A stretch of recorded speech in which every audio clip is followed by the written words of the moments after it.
Chapter 1. Egypt, an excellent destination.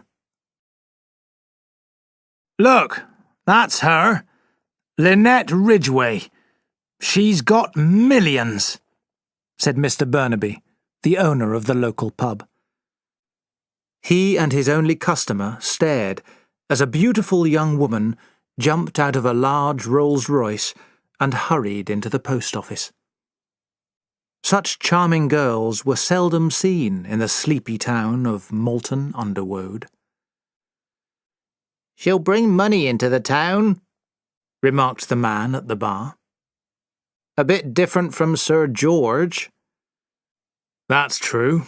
He had no luck, especially with the horses." "What did she pay for his house?" "About 60,000. And she's going to spend that much on changes to the place." "No. Where did she get all that money from?" "From an American grandfather, Leopold Hartz," Mr. Burnaby informed him. "He left millions to his daughter, who married Mellowish Ridgway. Like a Hollywood film, isn't it?" They watched the girl leave the post office and drive off.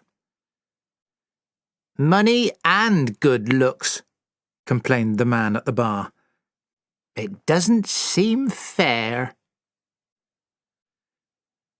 "Darling, I think this place is going to be quite wonderful." The Honourable Joanna Southwood was sitting in Lynette Ridgway's bedroom at Woad Hall. "It's perfect, isn't it?" agreed Lynette. Her face was enthusiastic and alive. Joanna's long, clever face and strange eye makeup couldn't compete with Lynette's natural beauty. Joanna picked up a beautiful string of pearls. "I suppose these are real, aren't they, Lynette?" "Of course." "Most people can't afford real pearls, my dear. These are amazing. What are they worth?" "About 50,000. "Aren't you afraid of having them stolen?" "No, I always wear them. And anyway, they're insured." "Let me wear them until dinner time, will you, darling? It would be so exciting." Lynette laughed. "Of course, if you'd like to." Joanna put on the pearls and said, "I really envy you, Lynette. You've got everything. Money, beauty, perfect health. You've even got brains. When's your 21st birthday?" "Next June. I'll have a big, brilliant party in London." "And then are you going to marry Charles Windlesham? The newspapers are so excited about the possibility. His big old house could use your attention. Just think, you could rule both Woad Hall and Charltonbury. And he is in love with you." "I don't really want to marry anyone yet," Lynette replied. A telephone call from Jacqueline de Belfort, Lynette's oldest friend, interrupted their pleasant conversation. "Jackie!"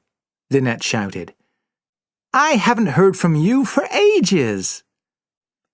"Darling, I apologize, but now I want to see you urgently," her friend said.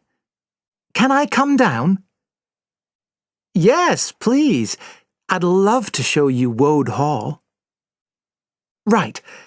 If my old car isn't in a bad mood, I'll see you in time for afternoon tea. Goodbye, darling." "Jackie and I were at school together in Paris," Lynette told Joanna. "Her father ran off and left the family without a penny." "Darling," Joanna said, "if my friends lose their money, I stop seeing them immediately. They always want to borrow from me." So, if I lost all my money tomorrow? Asked Lynette. Darling, you'd never see me again. Nobody wants poor, unsuccessful friends. Joanna, you're terrible. And you're wrong about Jacqueline. She's very proud and has never asked me for money. Let's wait and see. I suspect she wants something, Joanna warned her. She did sound excited, admitted Lynette. She always does. At that moment, one of Lynette's servants entered the room. She apologized quietly and left with a dress from Lynette's cupboard. Has Marie been crying? Asked Joanna. Poor Marie. She was planning to marry a man who has a job in Egypt. She didn't know much about him, so I made some inquiries. He has a wife already, and 3 children. You must make a lot of enemies, Lynette. You're so wonderfully efficient and so good at doing the right thing. Lynette laughed. I haven't got an enemy in the world. At 4 o'clock, Jacqueline de Belfort found her friend, Lynette, and Lord Windlesham in the grand sitting-room at Woad Hall. The gentleman watched the girls greet each other affectionately. A pretty child, he thought. Not beautiful, but definitely attractive, with her dark curly hair and her enormous eyes. He politely greeted the girl and then left the 2 friends alone. Jacqueline asked excitedly, Lord Windlesham? The man the newspapers always say you're going to marry. Are you? I'm not ready to decide. Now, let's talk about you. Where have you been? Why haven't you written? I've been at work. You see, I have to have a job. But, darling, why didn't you... Lynette began. Ask you for help. Well, that's what I'm here for. Not to borrow money, but I have a great, big, important request. Go on, encouraged Lynette. Tell me about it. If you're going to marry Windlesham, perhaps you'll understand. I'm engaged to a man called Simon Doyle. He's simple and boyish and charming and completely lovable. He's got no money, but he's from a good family. He's been in a terribly boring office job, and now he's lost that. Lynette, I shall die if I can't marry him. Don't be silly, Jackie. No, I'm not exaggerating. We can't live without each other. Listen, I want you to give the job of land agent at Woad Hall to Simon. It's perfect for him. And if he's no good, you can sack him. My special Lynette, my dear friend, say you'll hire him. Lynette laughed. Jackie, you really are mad. Bring this young man to Woad Hall and we'll talk about it. Darling Lynette, I'll bring him tomorrow. You'll love him. In London that evening, as Jacqueline de Belfort and her young man Simon Doyle celebrated at Chez Ma Tante, the owner of that restaurant welcomed an important guest. To most observers, this small, strange-looking man with a big moustache looked nothing like an important customer. But Monsieur Blondin quickly found a very good table for his special friend. Monsieur Poirot! Monsieur Blondin greeted the new arrival. It is wonderful to see you. Hercule Poirot, the famous Belgian detective, smiled remembering a case in which a dead body, a waiter, Monsieur Blondin, and a very attractive lady had all played a part. Monsieur Blondin lowered his voice. Are you working on something serious now?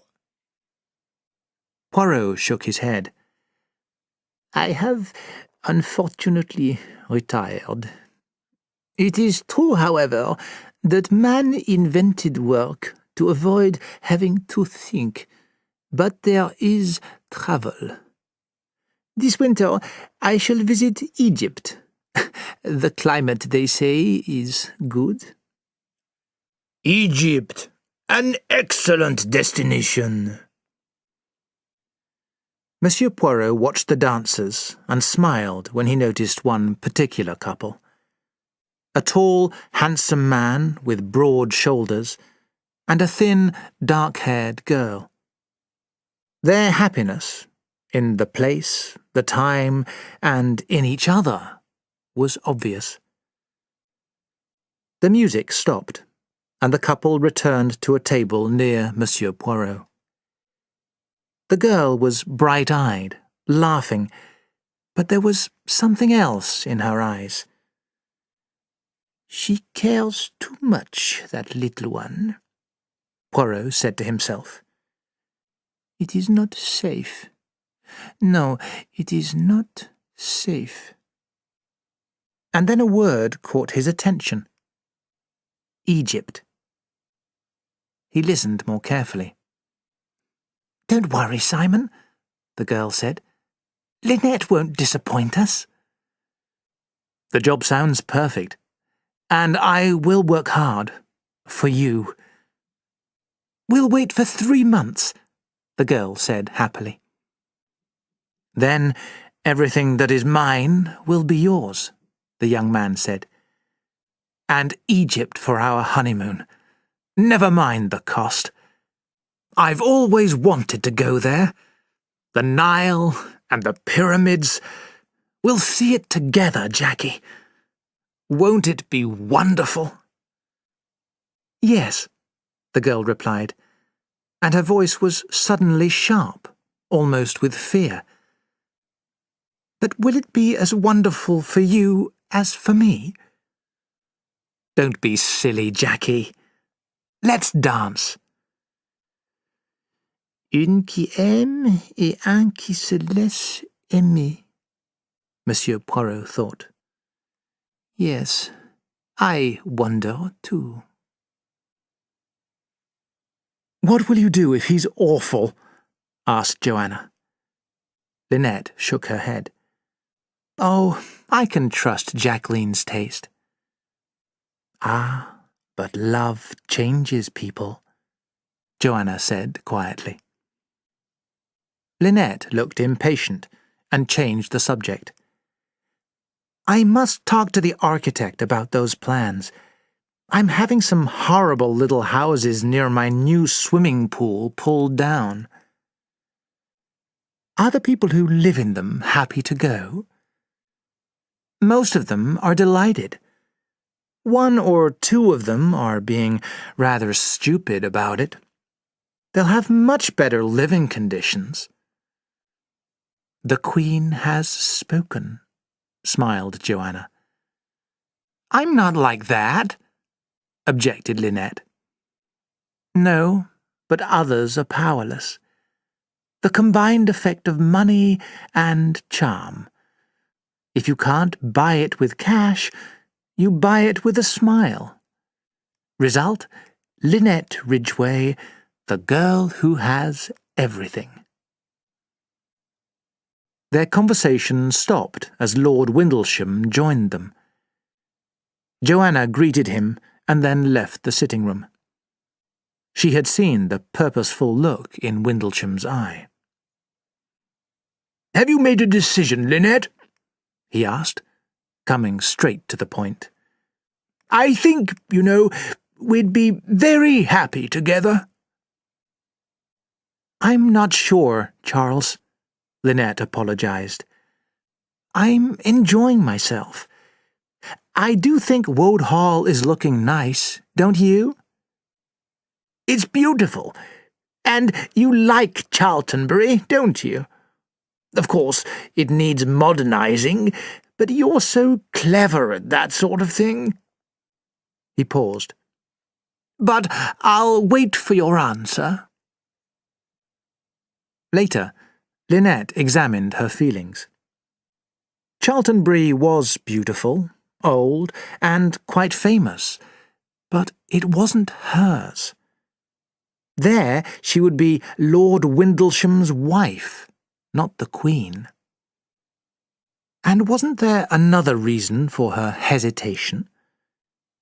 She remembered Jackie's voice saying, "I shall die if I can't marry him." She knew that she didn't feel that way about Charles Windlesham. Perhaps she could never feel like that about anyone. The sound of a car came through the open window.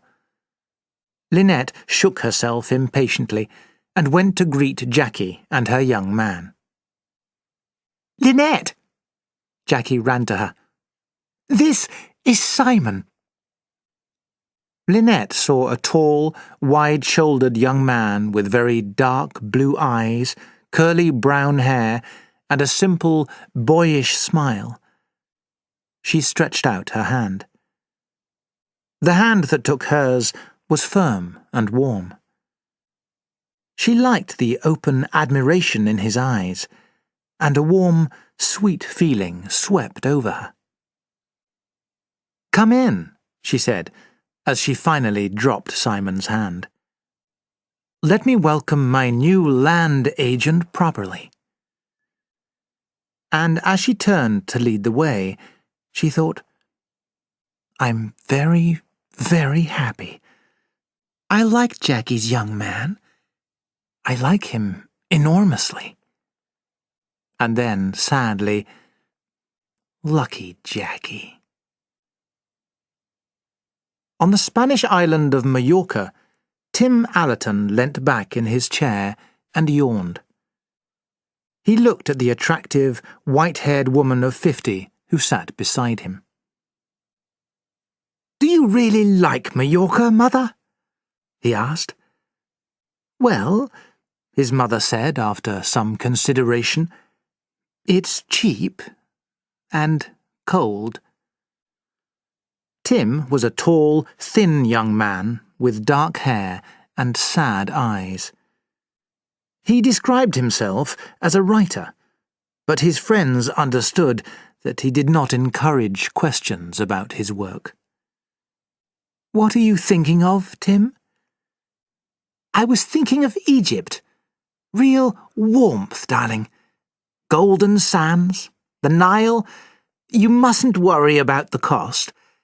I heard this morning that I've made a very satisfactory amount from an investment." "This morning?" said Mrs. Allerton. "But your only letter this morning was from Joanna." She stopped and bit her lip. The friendship between her son and his cousin always annoyed her. They both liked discussing others and had many of the same friends. Mrs. Allerton didn't like to admit that she felt slightly jealous of the girl. "But it's more than that," she thought. "I don't like her. She's insincere and can't be serious about anything." "Quite right, Mother," he said coolly. "It was yesterday that I heard about the investment. Here's Joanna's letter. It's full of news. Windlesham's gone to Canada, upset by Lynette Ridgway's refusal. She's definitely going to marry her land agent. He has no money, of course, though he's from a good family, and he was actually engaged to one of Lynette's best friends." "Young people today don't know how to behave," said Mrs. Allerton. "And is Joanna enjoying life?"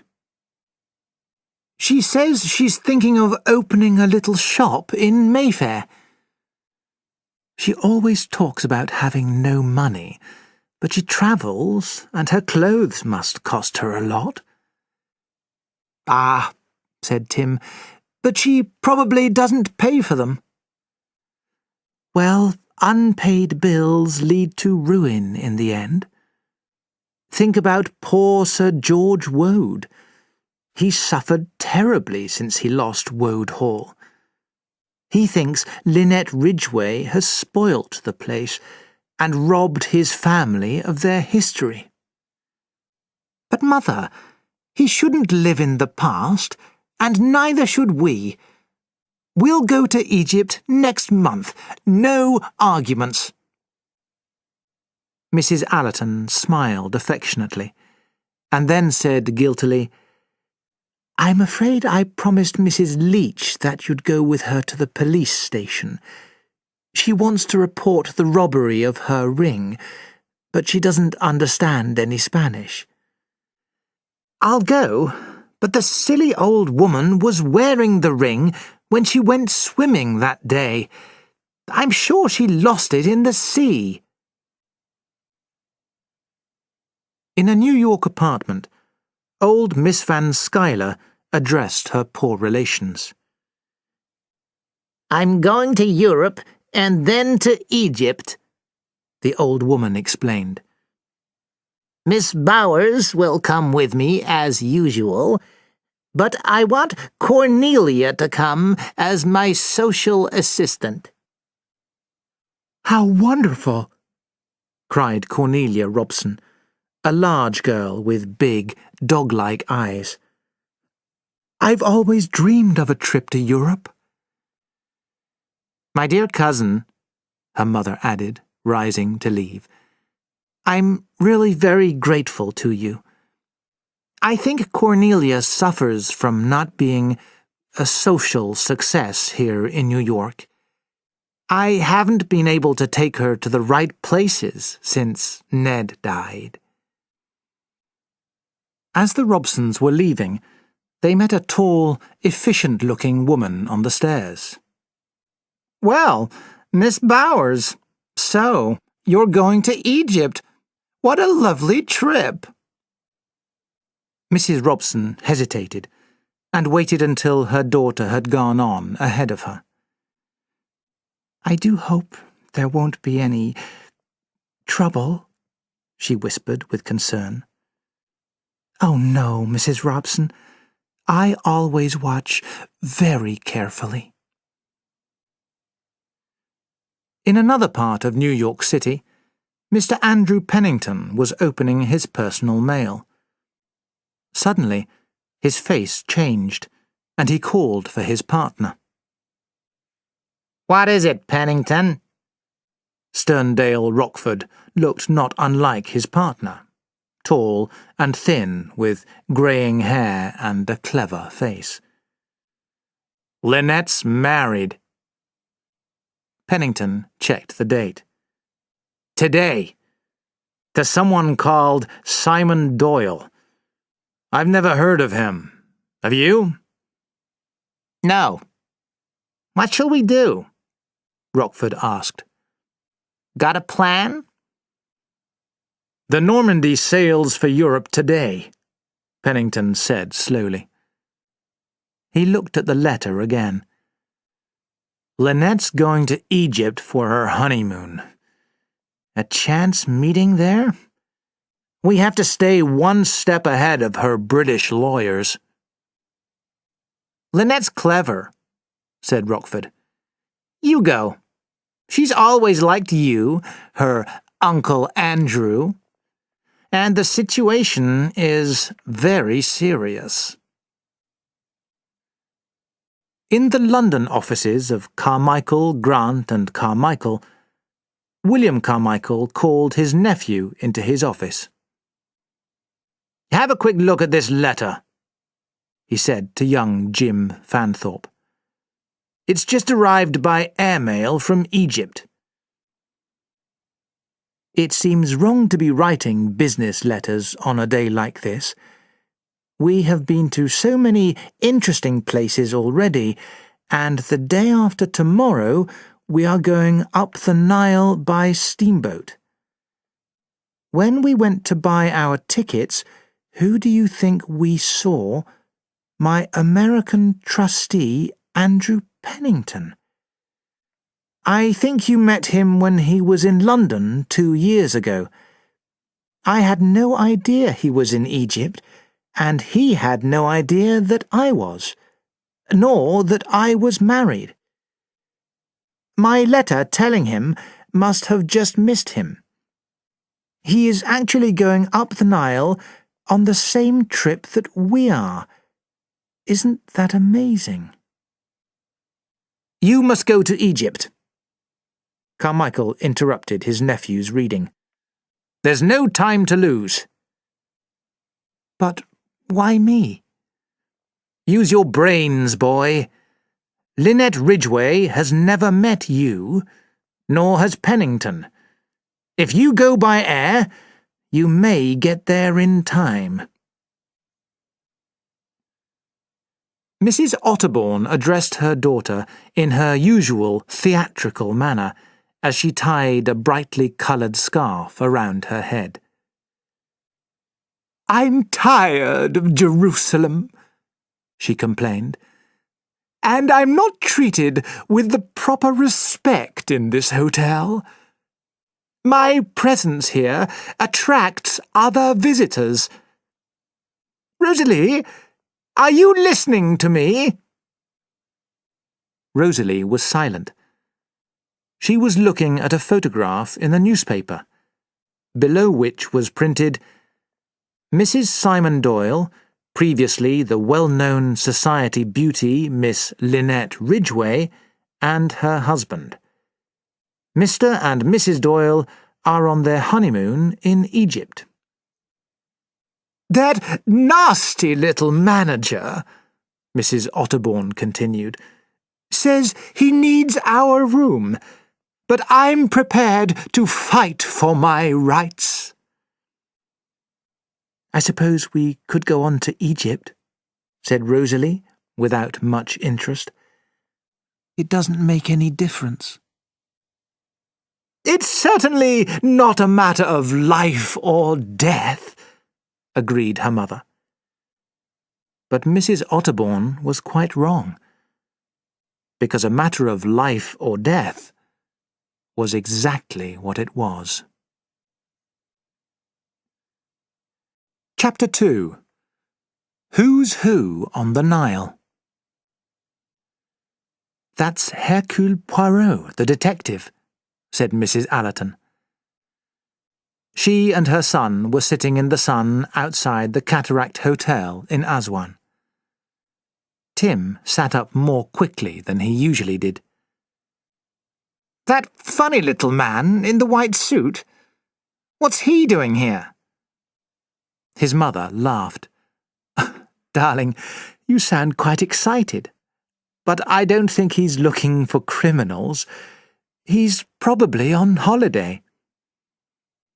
"Well, he's found the best-looking girl in the place," Tim noted.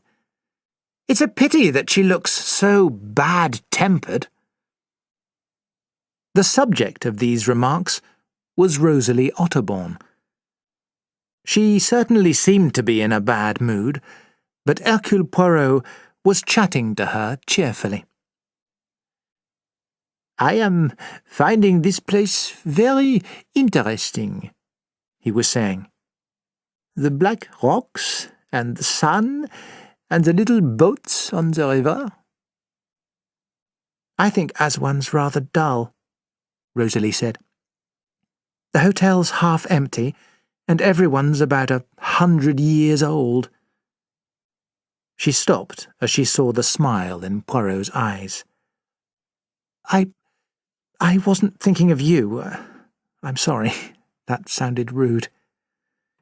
"Please do not apologize," said Poirot. "It is natural that you should wish for people of your own age. But there is one young man, at least. The one who sits with his mother all the time. I like her, but I think he looks awful. So arrogant. And I? Am I arrogant? Oh, I don't think so. And anyway, I suppose you have a reason to be arrogant. Unfortunately, crime doesn't interest me at all. Poirot said seriously, I am delighted to learn that you have no guilty secret to hide. Rosalie looked questioningly at Poirot, but the detective did not seem to notice, and continued, We will both make the trip to Wadi Halfa and the second cataract. And, Madame, your mother was not at lunch today. I hope that she is able to join us. Egypt doesn't suit her, Rosalie said quickly, but we will be on the trip. They continued their walk to the river's edge. One of the Nile steamboats was just arriving, and Poirot and Rosalie looked at the passengers with interest. Tim Allerton joined them. Look! He shouted excitedly. That's Lynette Ridgway! There, with the tall man. He must be the new husband. Doyle, said Rosalie. Simon Doyle. It was in the newspapers. She's got an enormous amount of money, hasn't she? Yes, Tim agreed. She's probably the richest girl in England. Lynette Ridgway, now Lynette Doyle, stepped off the boat with the confidence of a famous actress who expects people to admire her. Then she made a light remark to her husband, and when he answered, the sound of his voice seemed to interest Hercule Poirot. His eyes lit up. The couple passed close to him, and he heard Simon Doyle say, We can stay a week or two if you like, darling. He was looking at her with a deeply loving, almost respectful attitude. Poirot's eyes considered him thoughtfully. Tim watched the couple too. Lucky devil! Most girls with millions have something wrong with them. She's perfect. They look truly happy, commented Rosalie. It isn't fair, she added quietly. She and Poirot continued their walk. So, it is not fair, mademoiselle? Asked the detective gently. Rosalie's face turned red. It seems a little too much for one person, she said. Money, good looks, a beautiful figure, and love? But perhaps he married her for her money. Didn't you see the way he looked at her? I also saw dark circles below her eyes. I saw a hand that held her bag so tightly that it was white. Something is not right. And I know something else, the detective continued. I have heard the voice of Monsieur Doyle before. But Rosalie was not listening. I'd like to tear her beautiful clothes off her back and destroy her lovely, arrogant face. I'm just jealous. I've never hated anyone so much at first sight. Wonderful. You will feel better after saying all that. Rosalie looked at him doubtfully. Then they both laughed and made their way slowly back to the hotel. Poirot found a seat in the garden and was looking around him when he recognized the girl from Chez Ma Tante. The expression on her face now was very different. She was paler, thinner, and there were lines that told of great unhappiness. A face and a voice. The new husband, Mr. Simon Doyle, had been at Chez ma tante with this young woman. Suddenly, Lynette Doyle and her husband came down the path. Lynette's voice was happy and confident. The girl from Chez ma tante stepped into the path. The other two stopped. "Hello, Lynette," said Jacqueline de Belfort. "Our paths keep crossing. Hello, Simon. How are you?" Lynette had moved back with a little cry. Anger completely changed Simon Doyle's good-looking face. He looked ready to hit the girl, but then he noticed Poirot. "Hello, Jacqueline," he said coldly. "What a surprise." "A surprise?" she asked. Then she walked away. Poirot left in the opposite direction. He heard Lynette Doyle say, "Simon, what can we do? Oh, what can we do?" After dinner that night, most of the guests at the Cataract Hotel were sitting at little tables on the terrace. Simon and Lynette Doyle and a tall, serious-looking, grey-haired American hesitated in the doorway. Tim Allerton rose from his chair and greeted them. "You don't remember me, I'm sure," he said pleasantly to Lynette. "But I'm Joanna Southwood's cousin." "Of course I remember you. You're Tim Allerton. This is my husband." Her voice shook slightly. Pride? Shyness? "And this is my American trustee, Mr. Andrew Pennington." The three new arrivals joined Tim and his mother at a table. The next time the doors opened, Lynette looked up nervously, but relaxed as a small man came out and walked across the terrace. "You're not the only celebrity here, my dear. That funny little man is Hercule Poirot," explained Mrs. Allerton. "Of course," said Lynette thoughtfully. "I've heard of him." "Monsieur Poirot!" called Mrs. Otterbourne in her loud, bossy voice from the other side of the terrace. "Sit down with us." He obeyed. "There are quite a lot of celebrities here now, aren't there? Society beauties, well-known detectives, famous novelists." Poirot felt rather than saw Rosalie's unhappiness. "You are working on a novel at present, madame?" he asked politely. "I'm being terribly lazy," Mrs. Otterbourne said.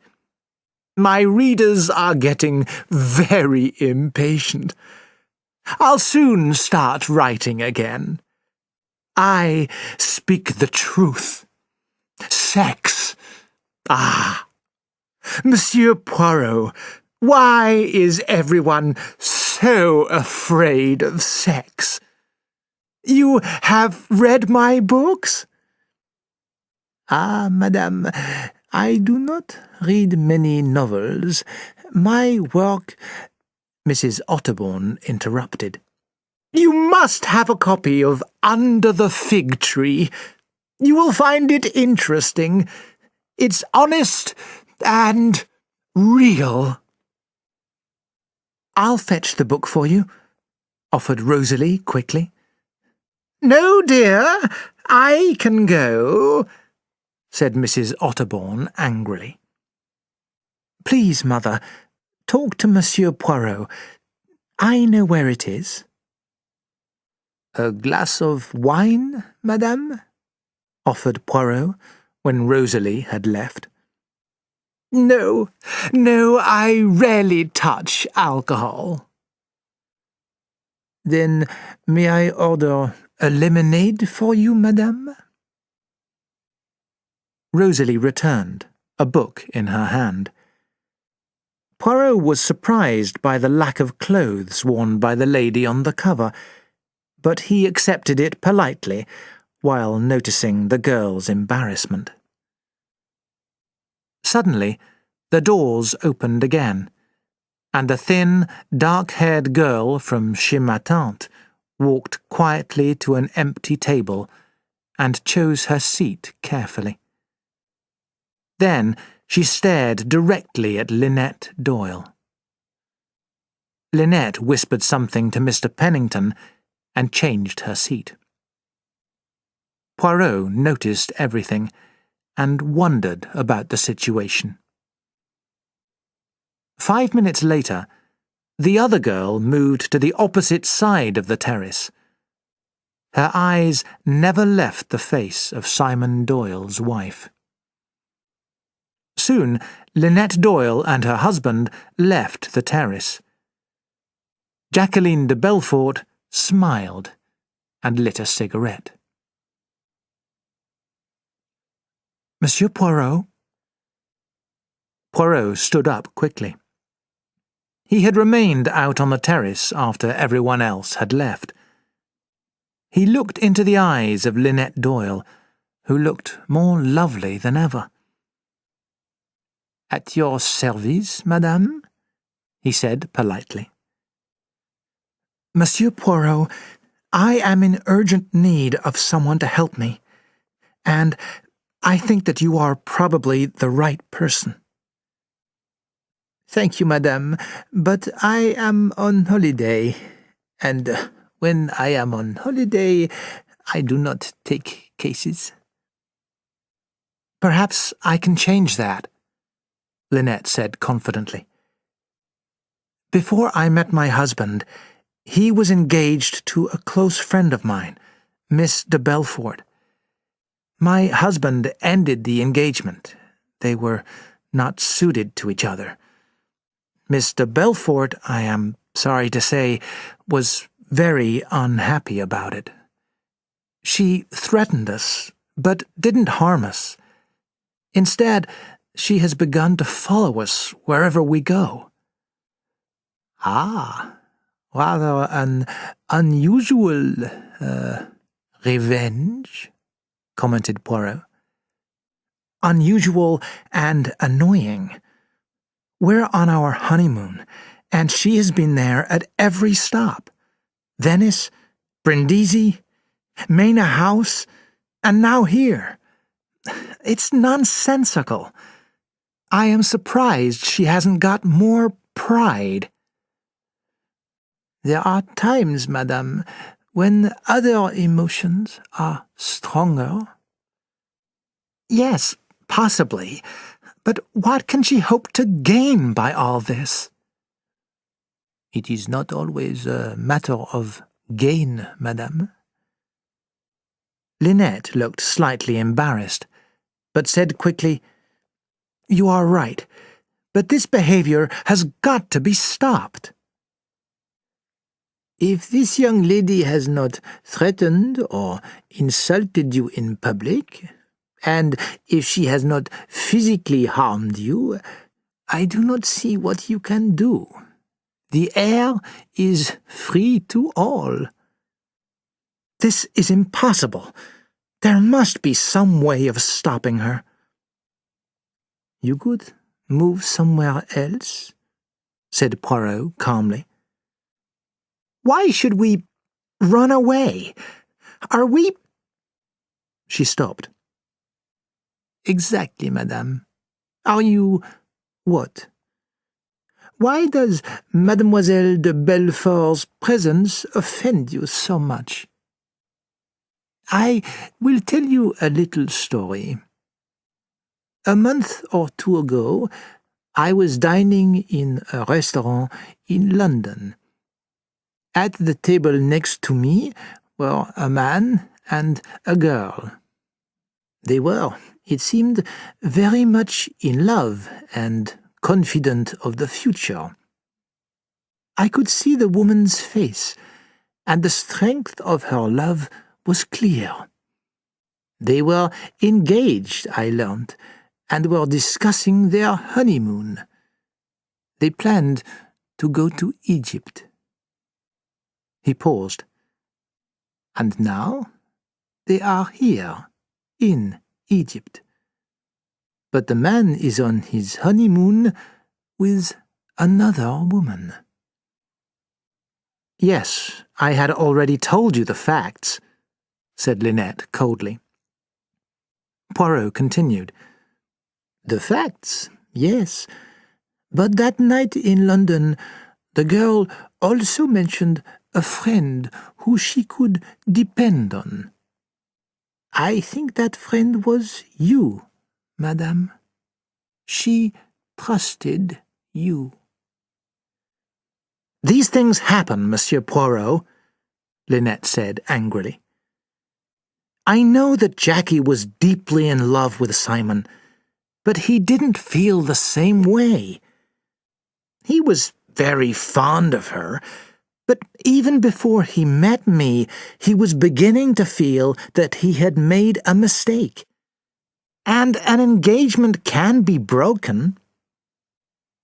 Your argument is logical, said Poirot, but it does not explain one thing: your attitude. Your very close friend has been deeply hurt, but instead of feeling pity or annoyance at her behavior, you are extremely angry. There can be only one reason for your reaction: that you feel a sense of guilt. Lynette jumped to her feet. How dare you talk to me like that? Really, Monsieur Poirot? But I do dare, madame. I suggest that you felt strongly attracted to Simon Doyle at once. Then there was a moment when you had a choice. You hesitated, but you chose to use your charm to take Simon from your friend, although you knew what he meant to her. There was a silence. Then Lynette said in a cold voice, "This has nothing to do with my problem now." I disagree with you, madame. I am explaining why your friend's unexpected appearances upset you so much. You know in your heart that she has right on her side. I am guessing that you have had a happy life, that you have been kind and generous in your attitude to others. I have tried to be, said Lynette quietly. And that is why you are so upset that you have intentionally caused someone pain. I am sorry if I have been rude, but psychology is the most important fact in a case. Lynette said slowly, "Perhaps you're right. But what can be done about it now? I can't change the past." You must accept that you are responsible for your friend's problems. You must have courage and do nothing. Couldn't you talk to Jackie? Try to reason with her? What is your husband's attitude to this situation? He's angry, said Lynette. Extremely angry. Poirot considered this. Well, I will talk to this young woman as a private individual, but I do not believe that I shall achieve anything. Tell me, how did she threaten you? She threatened to kill us both. Hercule Poirot found Jacqueline de Belfort sitting on the rocks below the terrace. Mademoiselle, he began, may I talk to you? I have just come from Madame Doyle, but I am not working for her. Oh, then why have you come? I saw you and Monsieur Doyle once at chez ma tante, Poirot explained. Since then, many things have happened. You cannot change the past. Turn to the future and stop this suffering. I am sure that would suit dear Lynette, Jacqueline said angrily.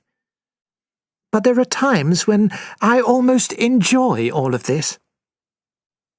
And that, mademoiselle, is the worst of all, Poirot said gently. Go home. You have your whole life in front of you. Monsieur Poirot, I love Simon, and he loves me. And I loved Lynette, and trusted her. She was my best friend, but she has always been able to buy everything she wanted. Did Monsieur Doyle allow himself to be bought? No, it's more complicated than that. She gave up Lord Windlesham and his title and his big house and chose Simon. He felt confused, but also special. Lynette's beauty and charm blinded him, and he couldn't see me anymore. He fell in love with her because she made him. She looked away. Yes, he hates me now, but he'd better be careful. She pulled a small, pearl-handled pistol from her handbag. A nice little thing. One bullet would kill a man or a woman, and I know how to use it. I was going to shoot them, but then I decided to follow them and steal their happiness. She laughed loudly. Poirot took her arm. Stop this, he said. Do not open your heart to evil. It will make its home there and destroy you. Jacqueline hesitated, but then said, You couldn't stop me if I decided to kill her. What have I got to live for? But, mademoiselle, murder is an unforgivable offence. Then you should respect my present method of revenge. As long as it works, I won't use that gun. But sometimes I want to hurt her, to put my little pistol against her head and shoot her. Oh! She stared into the shadows. Someone was standing there. Poirot looked round quickly. The place seemed completely empty. I think we are alone, mademoiselle. You do understand that I can't do what you ask? Poirot shook his head. But you can. There is always a moment. You could be different from your friend Lynette and make the right choice. If that moment passes, there is no second chance. No second chance. Jacqueline looked thoughtful, then raised her head. "Good night, Monsieur Poirot." The next morning, Simon Doyle joined Hercule Poirot as the detective was walking into the town.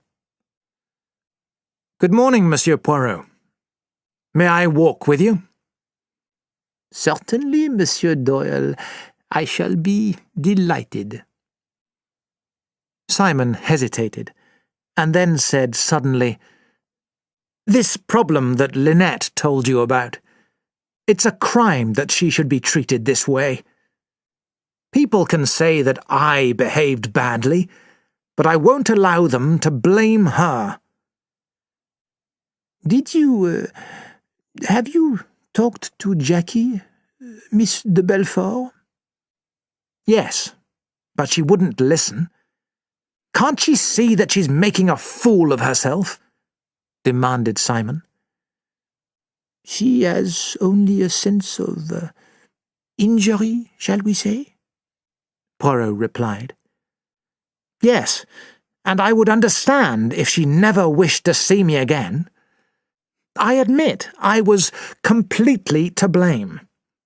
But respectable girls don't follow people round. What can she hope to gain from it?" "Perhaps revenge." "Crazy. I'd understand better if she tried to shoot me," said Simon.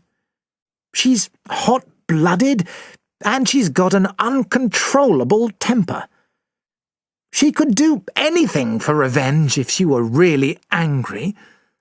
But this spying—" "It is cleverer.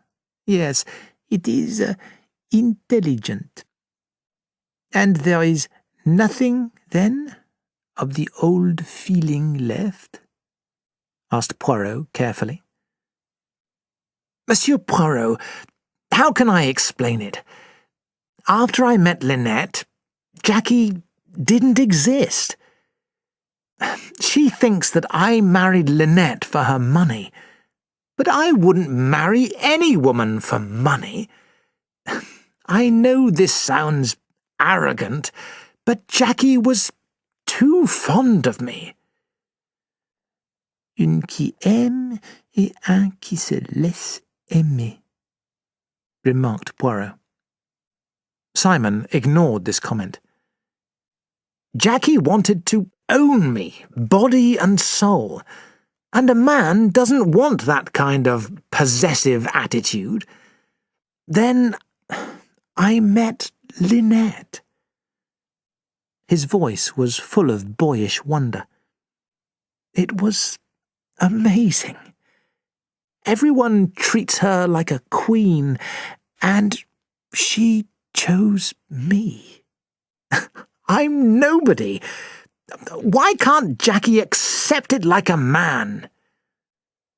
Poirot's upper lip curled in a faint smile.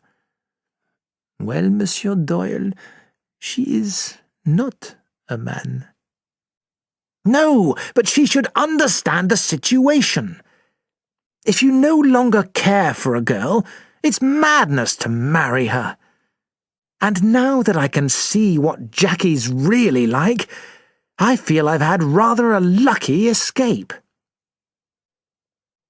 "Have you any idea what else she would do?" Poirot asked thoughtfully. "She carries a pistol in her handbag." Simon looked surprised. "I don't believe she'll use it. She threatened earlier, but the situation has gone past that. This spying on us and following us everywhere has really hurt Lynette. But I've made a plan. I've announced openly that we're going to stay here for 10 days. But tomorrow the steamboat Karnak starts from Shellal to Wadi Halfa. I'll book our tickets for that trip under false names. Tomorrow morning, Lynette and I will leave the hotel, saying that we're going to Philae for the day, but instead we'll go to Shellal and join the Karnak there. Lynette's maid will bring our luggage. Jackie will expect us back at the hotel in the evening, but when we don't return, it will be too late for her to find us. And if Miss de Belfort waits here until you return? We may not return. We could go to Khartoum and then, perhaps by air to Kenya. She can't follow us all round the world.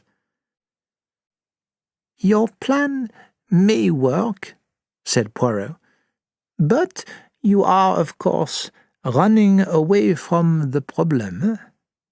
And remember, Mademoiselle de Belfort has brains. Then he added, I too shall be on the Karnak. I bought my ticket in London. I like to plan every detail. Simon laughed. Is that how a skillful murderer behaves? You must tell us about some of your cases when we're on the Karnak. I know that Mrs. Allerton would like to hear about your work. Mrs. Allerton? That is the charming white-haired woman who has such a loving son? Yes, she'll be on the Karnak too, but she doesn't know about my plan. I believe that it's better not to trust anybody. Very wise. A principle I also follow. And the third member of your party, the tall, grey-haired man. That's Pennington, Lynette's American trustee. We met him by chance in Cairo. Ah, vraiment? A question, with your permission. Madame, your wife, is over 21 years old? No, not yet. But she didn't need anyone's permission to marry me. It was a great surprise to Pennington. He left New York on the Carmonic 2 days before her letter about our wedding reached his office. The Carmonic, Poirot said thoughtfully. What a coincidence to meet Mr. Pennington in Cairo. Yes, and his plans included this Nile trip, so we've been travelling together. On our honeymoon. But at least in his presence we have to talk about other things, and not Jackie. Your wife has not told Mr. Pennington about this problem? No, it's our problem. And anyway, when we started on this Nile trip, we thought we'd seen the end of it. No, said Poirot. I am sure you have not yet seen the end of it. You're not very encouraging, are you, Monsieur Poirot? Simon Doyle's attitude worried Poirot. This man is like a child, he thought. He takes nothing seriously except playing games. But his wife and Jacqueline de Belfort take this business seriously. The detective said, You will allow me to ask a personal question? Was it your idea to come to Egypt for your honeymoon? Simon seemed upset again. No, but Lynette absolutely insisted on it. And so... He stopped. Naturally, said Poirot. He understood that if Lynette Doyle decided on anything, it had to happen. He thought to himself, I have heard from Jacqueline de Belfort, Lynette Doyle, and her husband, whose story of this affair is nearest the truth. End of CD 1.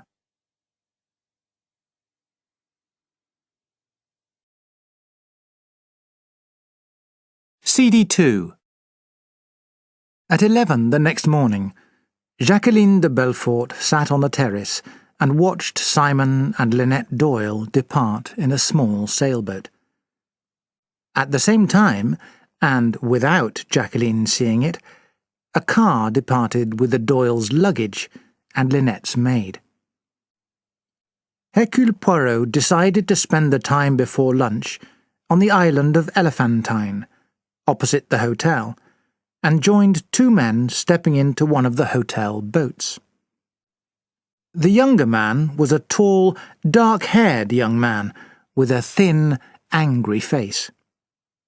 His clothes were extremely dirty and unsuitable for the climate.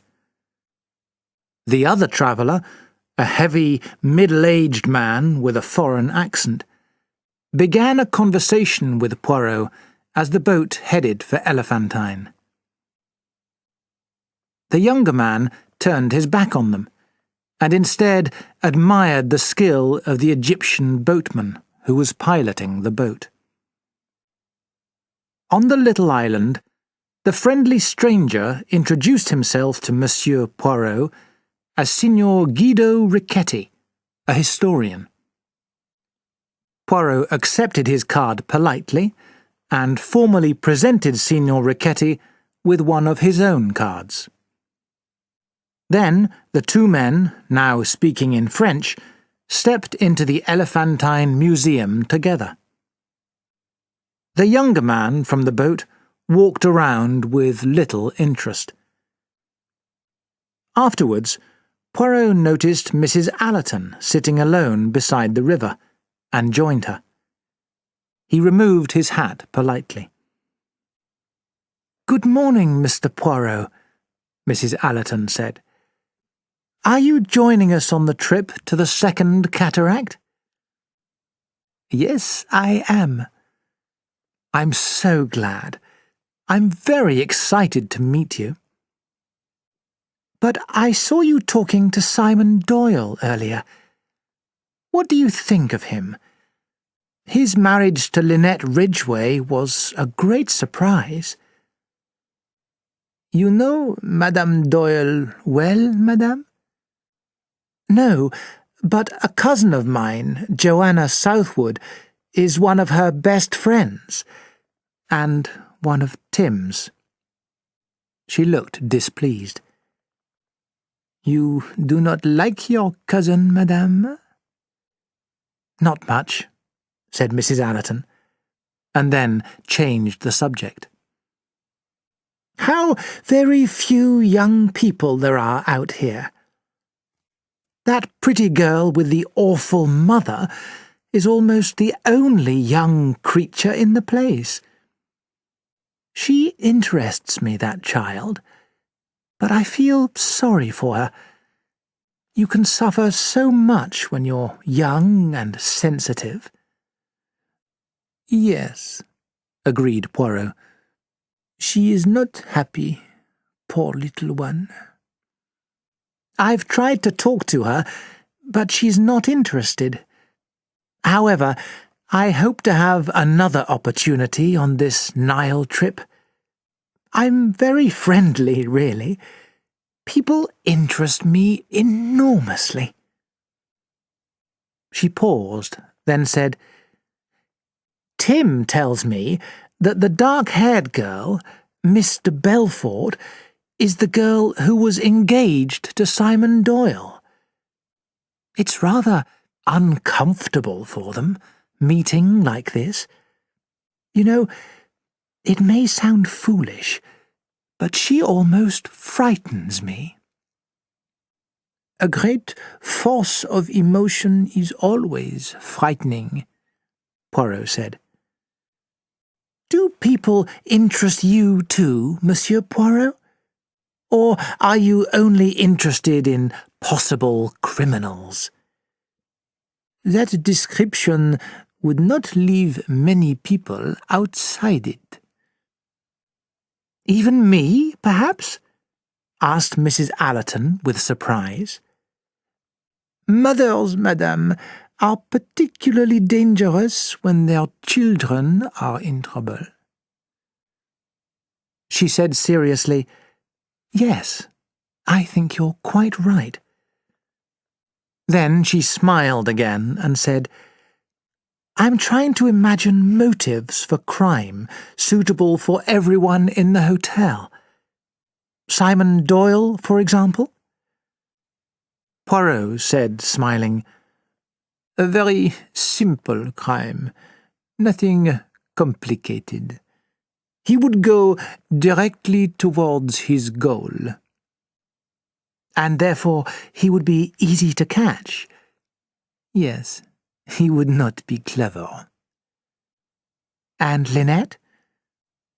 She would act like a queen and simply give her orders. And the dangerous girl, Jacqueline de Belfort? Could she commit a murder? Poirot paused and then said doubtfully, Yes, I think she could. I'm not sure. She puzzles me, that little one. Mr. Pennington couldn't commit a murder. There's no red blood in him, said Mrs. Allerton, enjoying the game.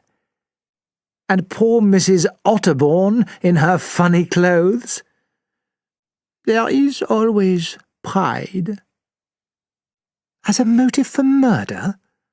Asked Mrs. Allerton doubtfully. Motives for murder are not always grand, madame. What are the most usual motives, Monsieur Poirot? Most frequent? Money. Then there is revenge, and love, and fear, and pure hate, and even generosity. Monsieur Poirot! Oh, yes, madame. Political murders are often in this group. Somebody is considered harmful to a society and is removed.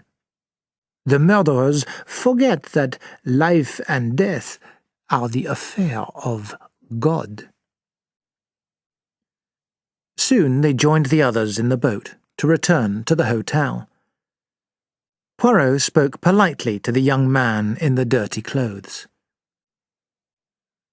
There are very wonderful things to see in Egypt, are there not? They make me sick, the young man replied in a surprisingly educated voice. Think of the poor workers who struggled to build all these important buildings and died doing it. You'd prefer to have no pyramids, no Parthenon, no castles or cathedrals? Asked Mrs. Allerton. Human beings matter more than stones, and the future is more important than the past. Signor Richetti, whose special interest was ancient ruins, argued with the young man about art and politics until the boat landed.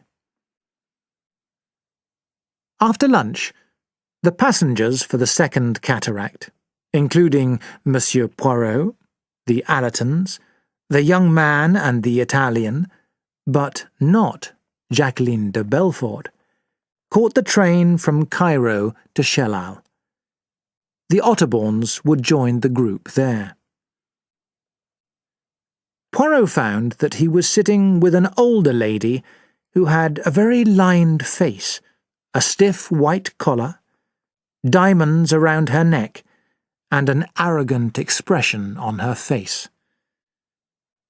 After a quick look at Poirot, she retired behind her American magazine.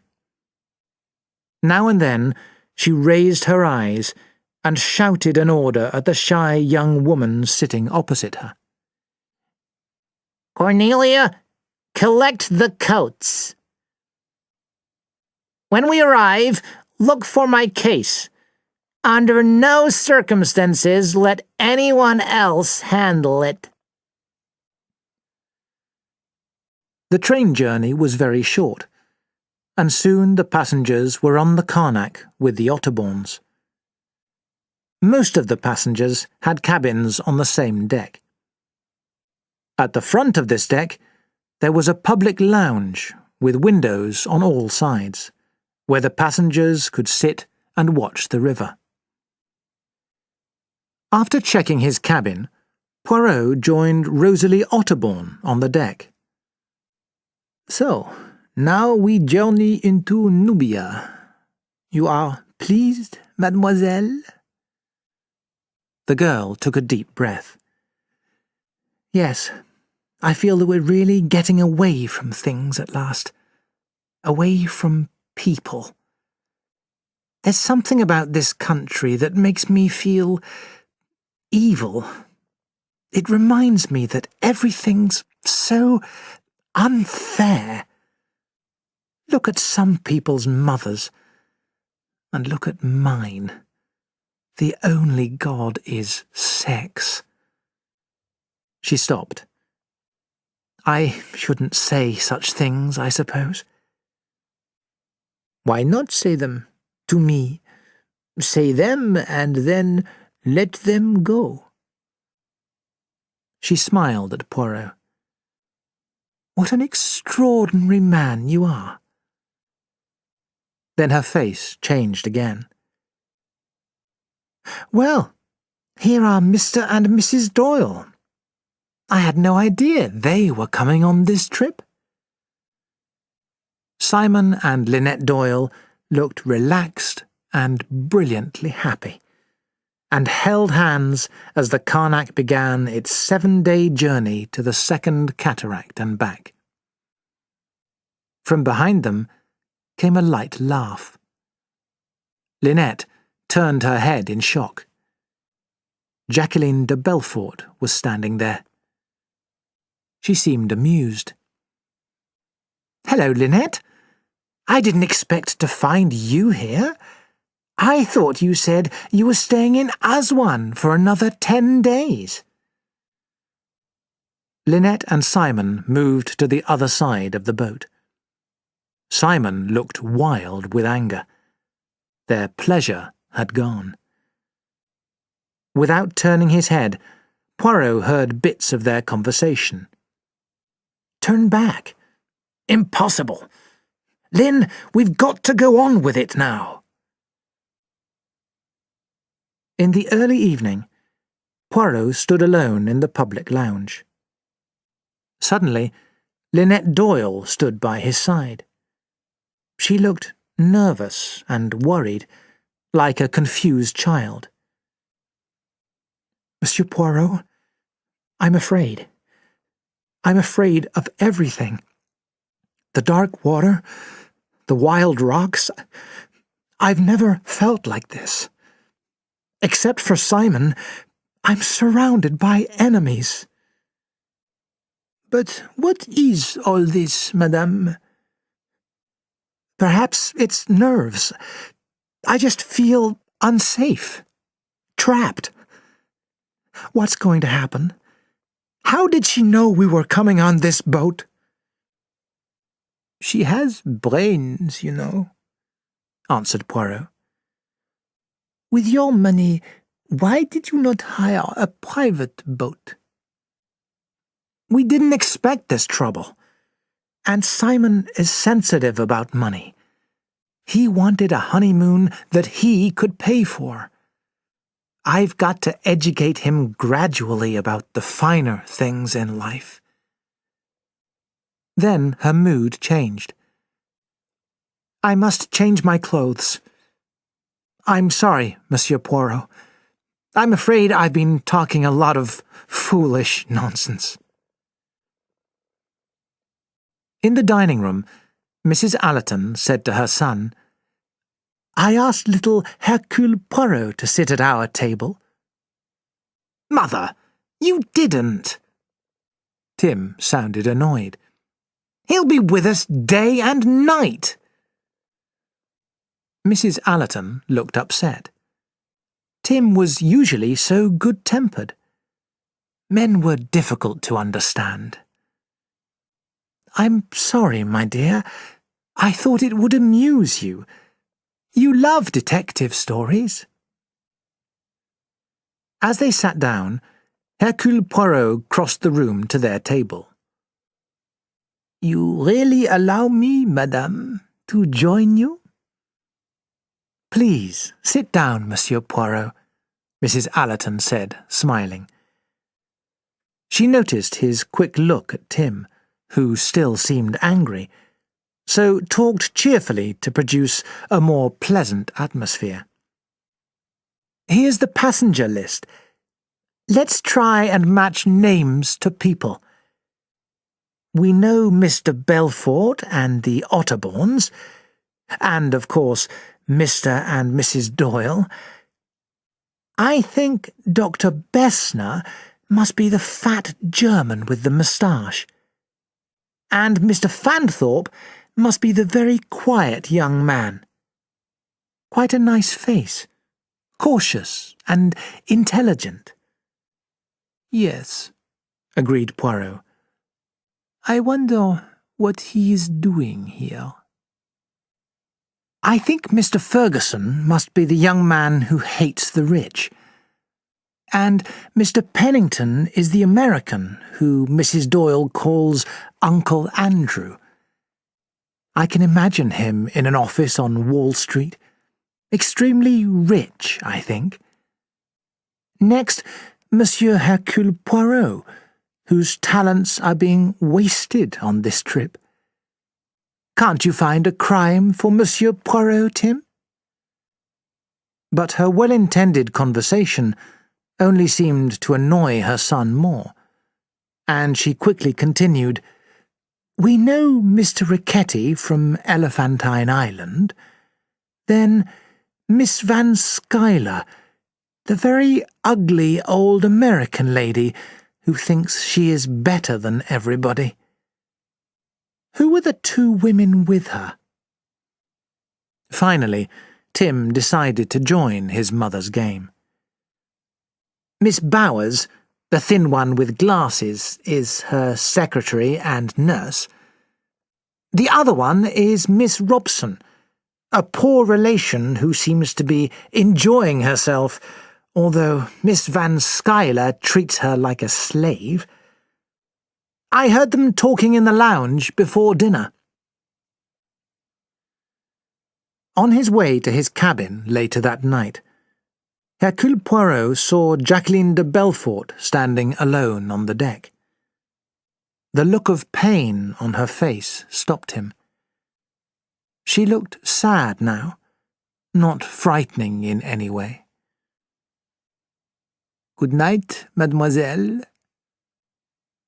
"Good night, Monsieur Poirot." She hesitated, then said, "You were surprised to find me here, on this trip?" "More sorry than surprised. You have chosen, mademoiselle, the dangerous path. I doubt now if you could turn back if you chose to." "That is true, but one must follow one's star wherever it leads." "Be careful, mademoiselle, that it is not a false star." Back in his cabin, Poirot was falling asleep when he heard Simon Doyle's voice, repeating the same words he had used when the steamboat left Shellal. "We've got to go on with it now." "Yes," thought Hercule Poirot. "We have to go on with it now." He was not happy. After a stop at Ez-Zabua the next day, the Karnak continued its journey towards Wadi Halfa. The scenery was less frightening, and the mood of the passengers was more cheerful. Lynette seemed almost light-hearted as she sat in the public lounge with her husband and Mr. Pennington. "I know it's your honeymoon, Lynette," said Pennington, But there are just one or two things. Of course, Uncle Andrew. Lynette at once became businesslike. My marriage has made a difference, of course. Yes, I will need your signature on several documents. Pennington looked round quickly.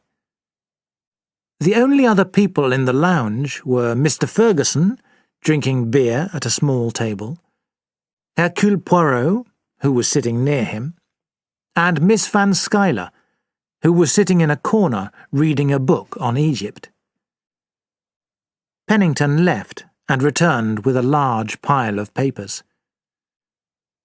"Have I got to sign all these?" Lynette asked. I know it's not a good time, but I'd like to get your affairs in proper order. He sorted through the papers, and Simon yawned.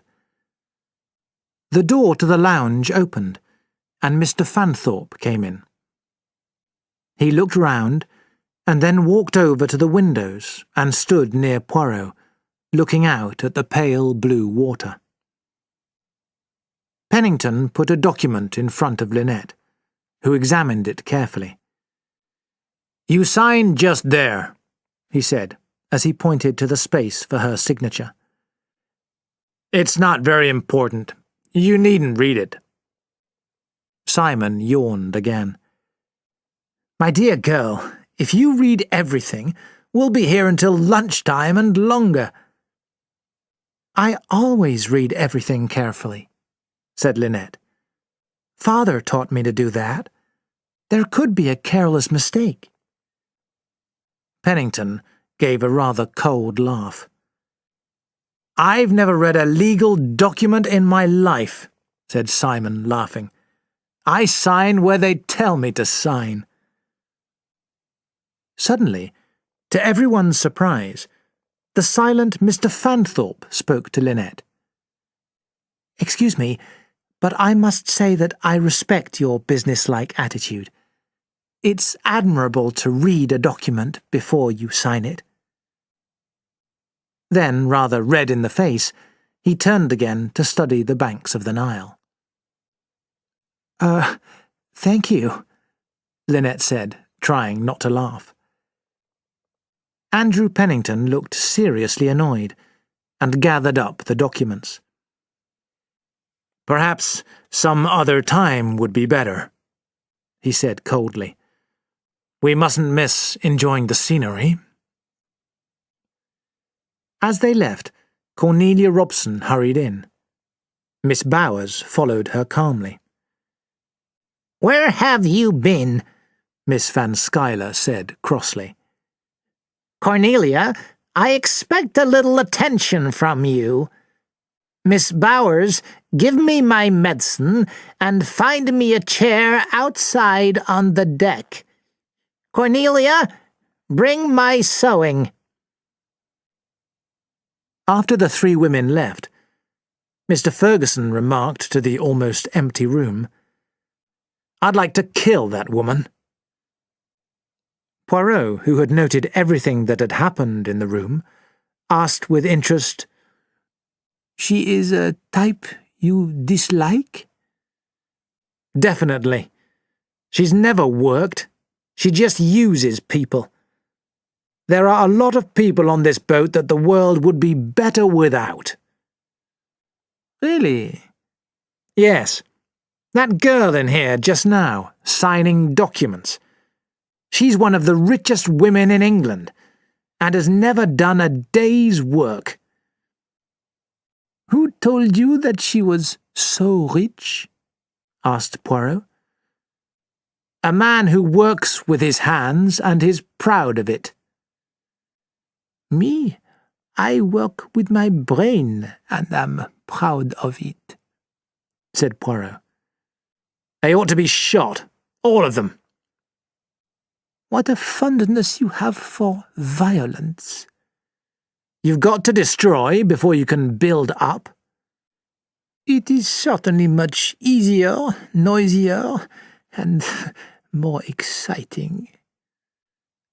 "What do you do for a living?" the young man asked. Nothing at all, I expect. You probably call yourself a middleman. I am not a middleman. I am a top man, Hercule Poirot said rather arrogantly. What are you? I am a detective, said Hercule Poirot proudly. No. Are you here to protect that rich girl? Does she think she needs a stupid detective with her? I have no connection with the Doyles, said Poirot coldly. I am on holiday. And you? Are you not on holiday too? I'm studying conditions, Ferguson said mysteriously. Very interesting, Poirot said to himself. He left the public lounge and walked along the right-hand deck. As he reached the back of the steamboat, he almost walked into a woman with an excitable dark face. She was neatly dressed in a maid's uniform and was talking to a big, well-built man, perhaps one of the Karnak's engineers. A look of alarm and guilt appeared on both their faces when they saw Poirot. Then, as he continued his walk back along the left-hand side of the boat, a door opened, and Mrs. Otterbourne nearly fell into his arms. "Dear Mr. Poirot, so very sorry," she apologized. "The boat moves so much. Never really happy on the water." Poirot gently took her arm. "I will send your daughter to you, madame. Return to your cabin. The water is too rough. You might be swept off the deck." Mrs. Otterbourne hesitated, and then went back into her cabin. Poirot found Rosalie sitting between Mrs. Allerton and Tim.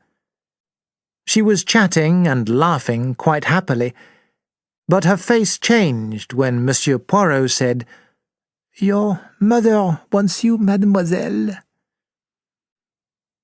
As Rosalie hurried to her mother's cabin, Mrs. Allerton said, "I think she's a very complicated girl.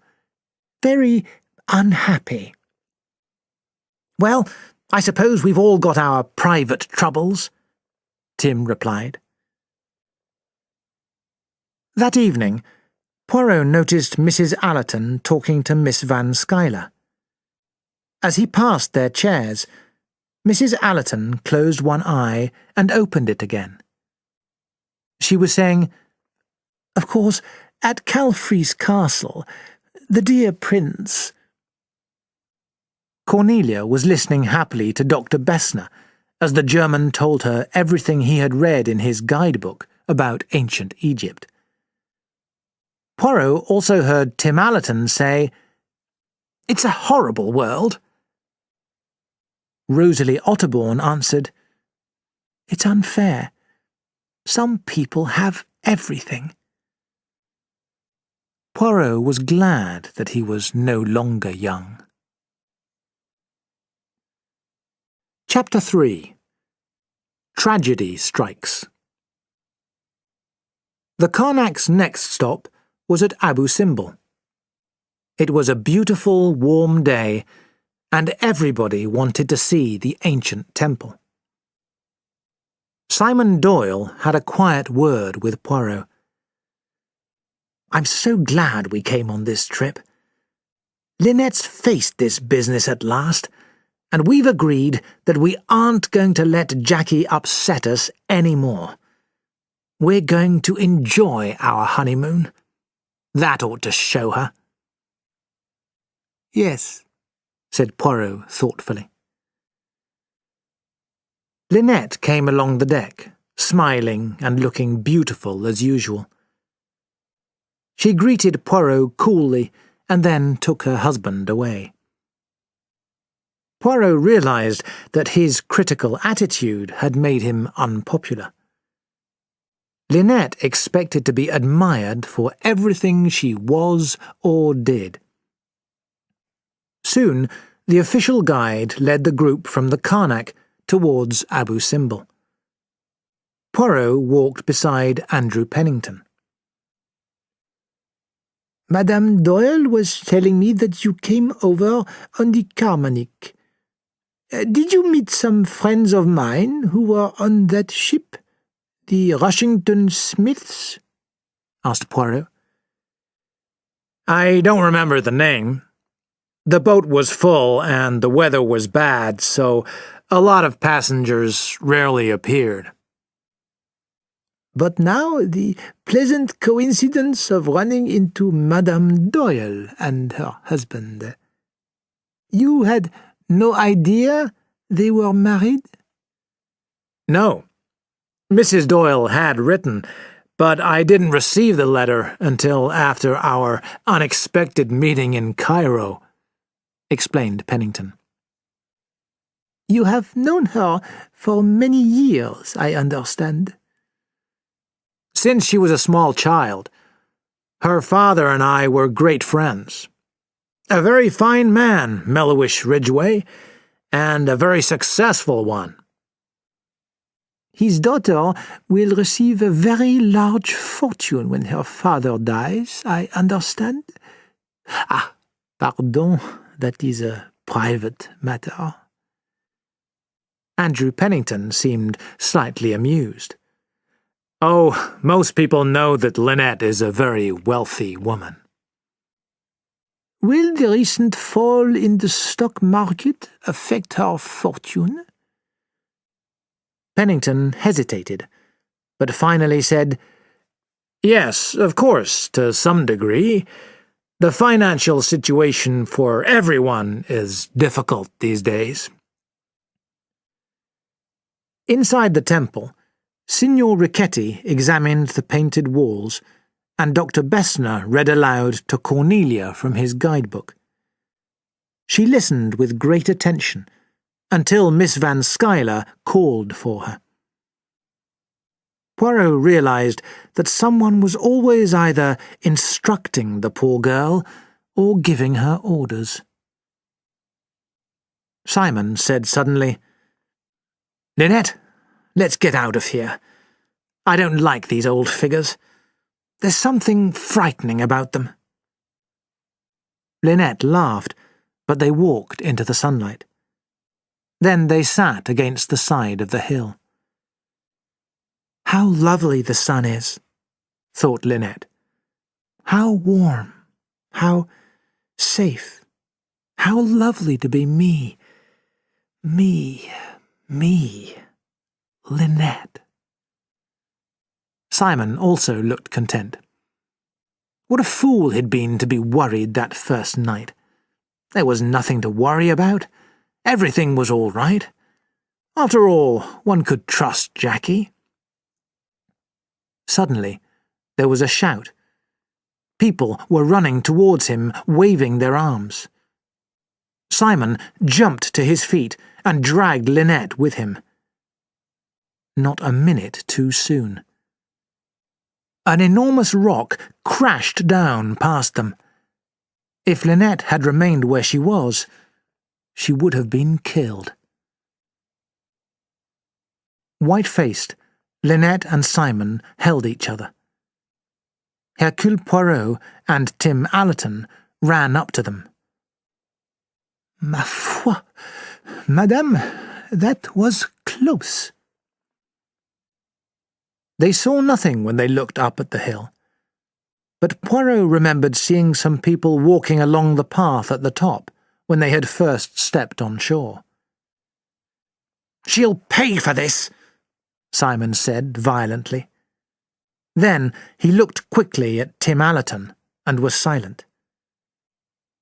Was it an accident? Wondered Tim aloud. Or did some fool push it? Lynette was very pale and found it difficult to speak. I think, she said slowly, Some fool must have pushed it. As they walked back to the Karnak, Simon stopped suddenly in surprise. Jacqueline de Belfort was just coming off the boat. "Good God," Simon whispered. "It was an accident, after all. I thought... "Good morning," Jacqueline said, and walked towards the temple. Poirot looked back at the beach. He could see Miss Van Schuyler and Miss Bowers, and there was Mrs. Allerton with Mrs. Otterbourne. He could not see the others. The next day, most of the passengers from the Karnak decided to visit the second cataract. Hercule Poirot and Mrs. Allerton walked slowly up the hill together. Mrs. Allerton had learnt to like the little man very much, although Tim was always trying to keep her away from him. She found herself suddenly telling him about her dislike of Joanna Southwood. Tim was chatting to Rosalie Otterbourne about his bad luck in life. Poor health, but not bad enough to be interesting. Very little money, nothing much to do. Rosalie interrupted. "But you have your mother. She looks lovely. So calm, but amusing too." Tim was surprised and pleased. "Mother? She's wonderful, isn't she?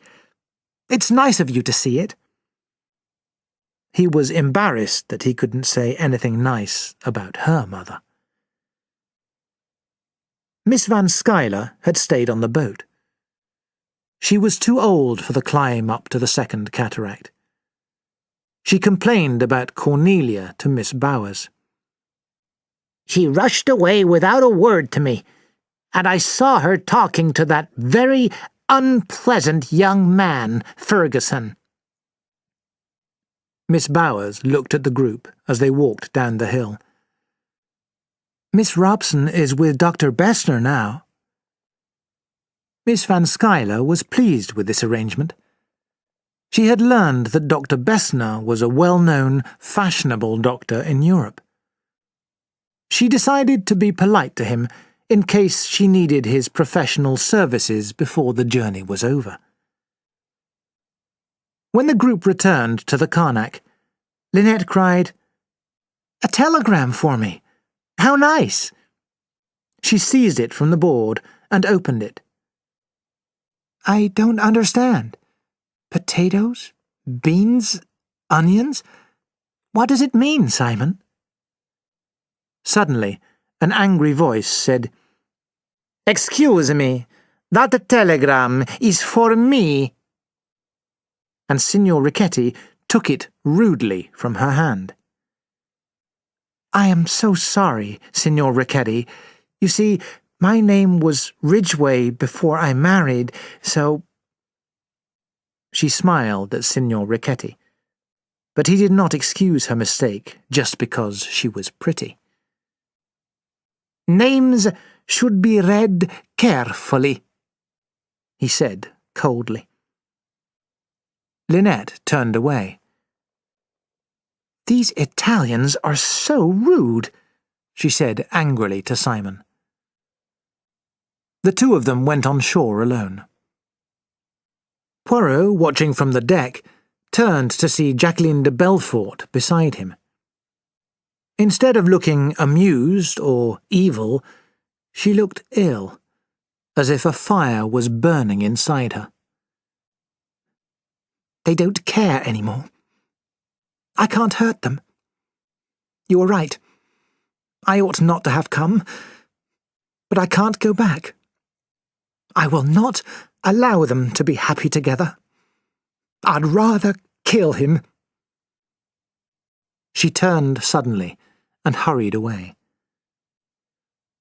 Poirot, staring after her, felt a hand on his shoulder. It was an old friend, Colonel Race, a man who travelled round the world solving important cases for the British government. He and Poirot had met a year previously at a dinner party in London that had ended with the death of their host. "Your friend seems a bit upset, Monsieur Poirot." "Colonel Race, what are you doing here?" "I'm on the return journey to Shellal with you.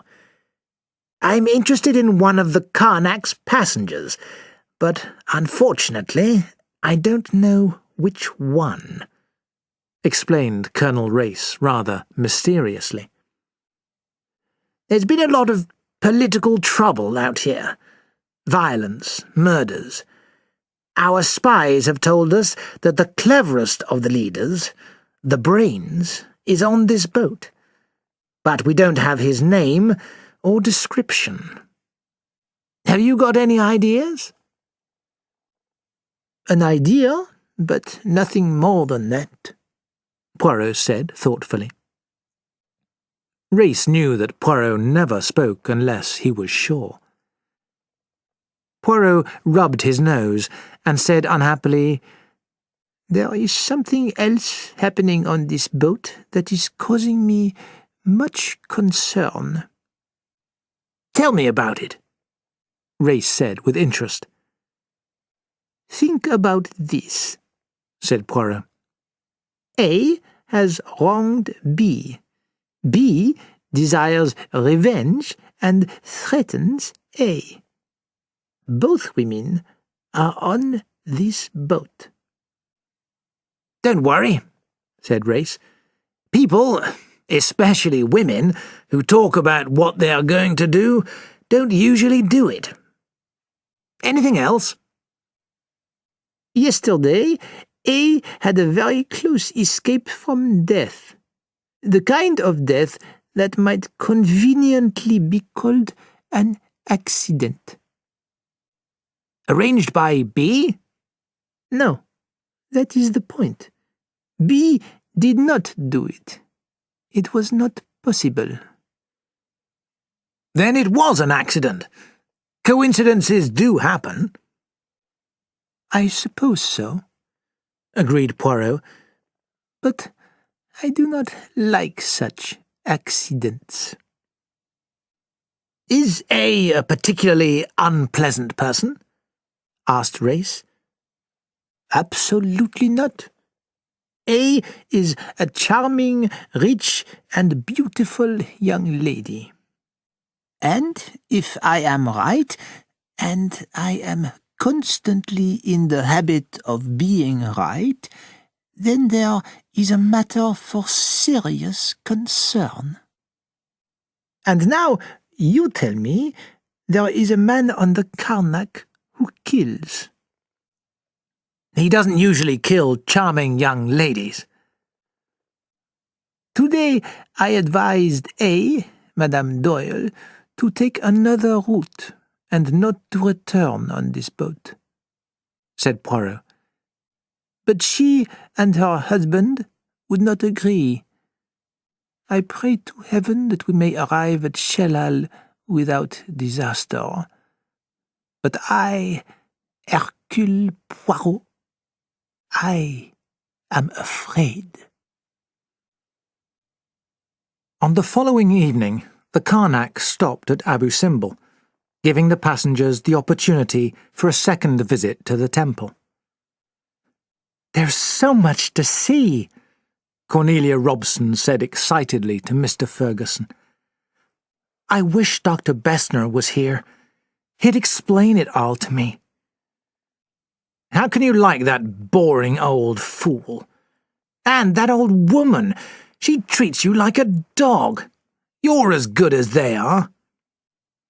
"But I'm not," protested Cornelia. "Cousin Marie is very cultured and—" "Cultured? That word makes me sick." Ferguson paused. "Don't you realize, as an American, that everyone is born free and equal?" "Of course people aren't equal," said Cornelia calmly. I'm not beautiful and rich like Mrs. Doyle." "Mrs. Doyle?" shouted Ferguson. "She's the sort of woman who ought to be shot as an example." There was an uncomfortable silence. But before they returned to the Karnak, Ferguson said, "You're the nicest person on the boat. Remember that." Feeling unusually pleased, Cornelia hurried into the public lounge to find Miss Van Schuyler. The old lady looked at her watch. "You've been a long time," she said crossly. "And what have you done with my velvet shawl? I had it in here after dinner. It was on that chair." "I can't see it anywhere, Cousin Marie," said Cornelia after a quick search. Miss Van Schuyler left the room in a bad temper, with Cornelia and Miss Bowers following behind. Most of the other passengers had also gone to bed early. The Doyles remained in the lounge, playing cards with Pennington and Colonel Race at a table in a corner. Fanthorpe was reading a book. The only other passenger in the lounge was Hercule Poirot, who could not stop yawning. He, too, decided on an early night. As he walked sleepily towards his cabin, Poirot met Jacqueline hurrying along the deck. "You look sleepy, Monsieur Poirot." "Mais oui, I can hardly keep my eyes open," said Poirot. "It has been a very hot day. No wind at all." "Yes," Jacqueline said thoughtfully. "It's been the sort of day when things break, when one can't go on." She seemed tense and nervous, but she relaxed when she said good night. Her eyes met his, just for a moment. Poirot remembered that look the next day. Had there been a cry for help? He continued to his cabin. After dealing with Miss Van Schuyler's many needs, Cornelia decided that she was not sleepy and returned to the public lounge. She looked up from her sewing when the door opened, and Jacqueline de Belfort came in. Jacqueline pressed the bell for a waiter, then sat down with Cornelia. "A lovely night," Jacqueline commented. "A real honeymoon night, isn't it?" Her eyes rested on Lynette Doyle. When the waiter arrived, Jacqueline ordered a large drink. Simon looked up from his cards with a faint line of worry on his forehead. When her drink came, Jacqueline picked it up and said, "Well, here's to crime." She finished it quickly and ordered another. Again, Simon looked across the room at her. He seemed to lose his concentration in the card game, and soon Lynette and Colonel Race stood up to leave. "Coming, Simon?" asked Lynette. "Not yet. I think I'll have a drink first." Pennington finished his drink and left. Cornelia began to gather up her sewing. "Please don't go to bed, Miss Robson," said Jacqueline. "Don't leave me. We girls must support each other." Cornelia sat down again. Jacqueline's second drink arrived, and she began to sing quietly, "He was her man, and he did her wrong." Mr. Fanthorpe turned a page of his book. Simon Doyle picked up a magazine. "Really, I think I'll go to bed," said Cornelia. "It's very late." "I forbid you to go," Jacqueline replied. "Tell me about yourself."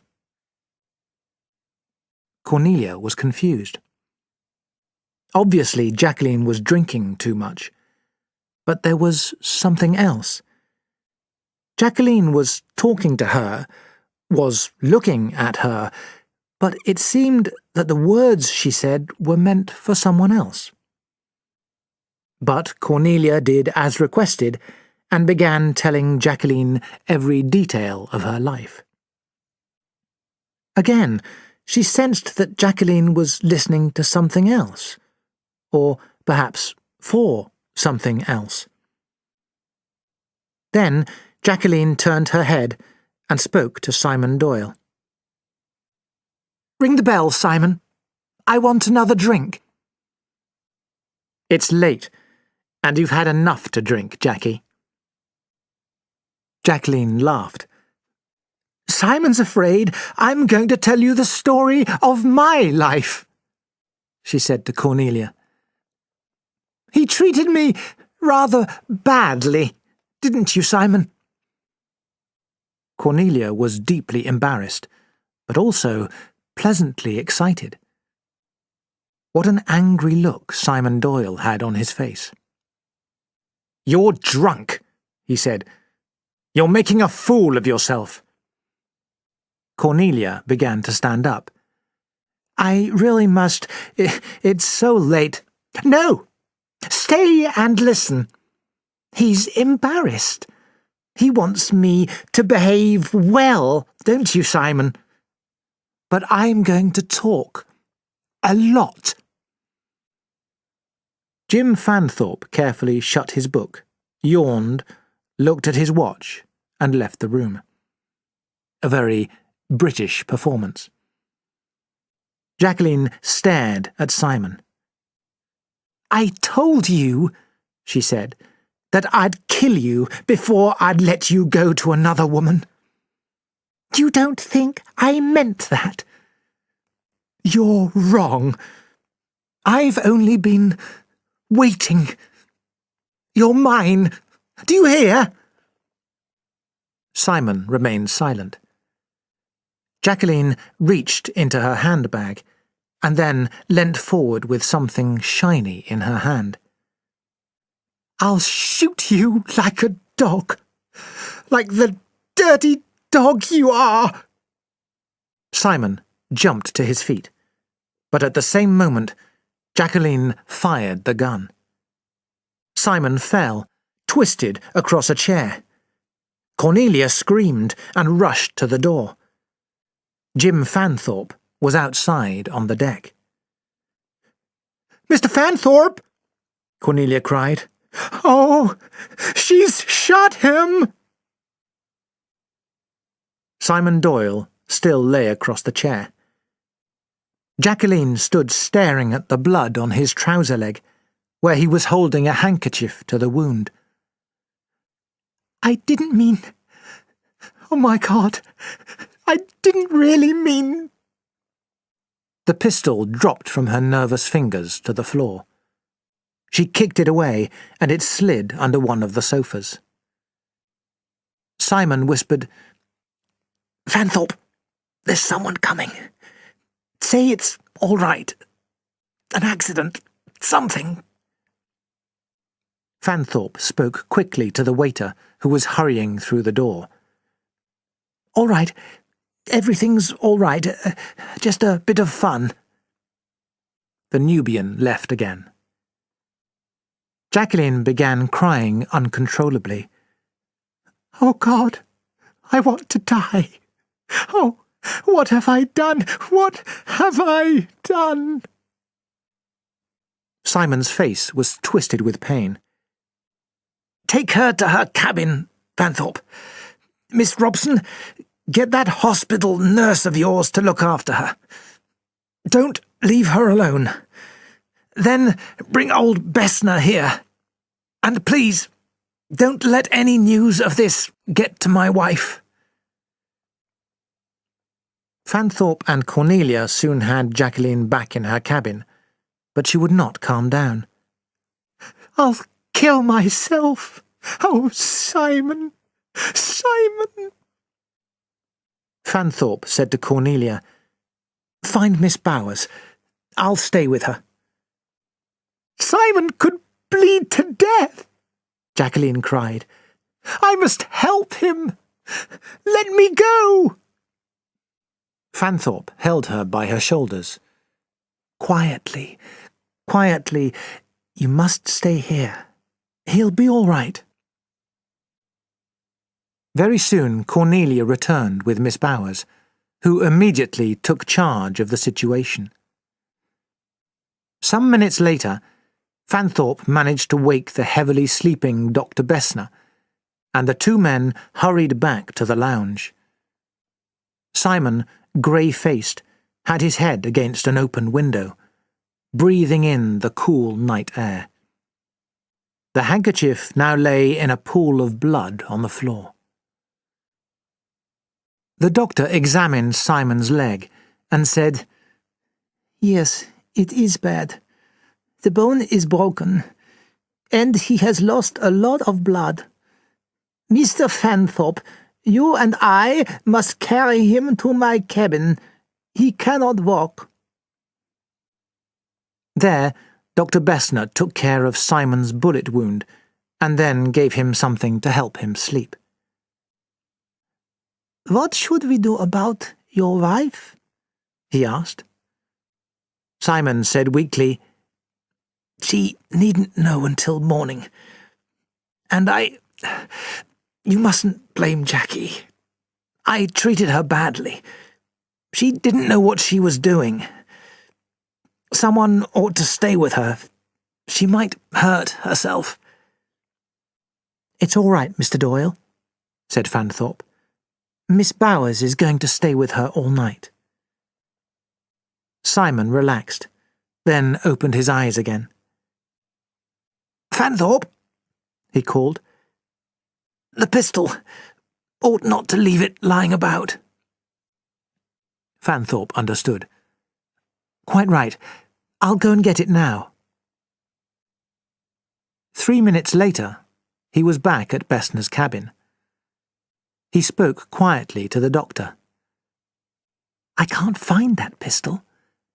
I saw the girl drop it and kick it under a sofa, but it isn't there now. They stared at each other, puzzled and rather alarmed. The next morning, Hercule Poirot was shaving when Colonel Race hurried into his cabin. Your feeling was correct. It's happened, Race began. Lynette Doyle's dead. Shot through the head last night. Poirot was silent for a minute. Two memories came back to him very clearly. First, a girl in a garden in Aswan saying, There are moments when I want to hurt her, to put my pistol against her head and shoot her.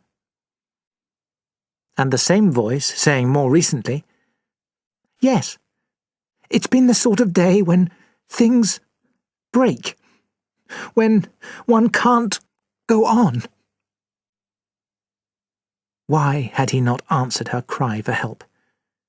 He had been blind, deaf, stupid with his need for sleep. The two men went to Lynette's cabin, where they found Dr. Bessner examining the body. What can you tell us, Doctor, about this business? Asked Race. The gun was held against her head. The bullet entered just above the ear. The skin is burned and black around the bullet hole. The murderer shot her as she lay sleeping. Non! Poirot cried out. This description did not fit with his picture of Jacqueline de Belfort. She would not act in this way.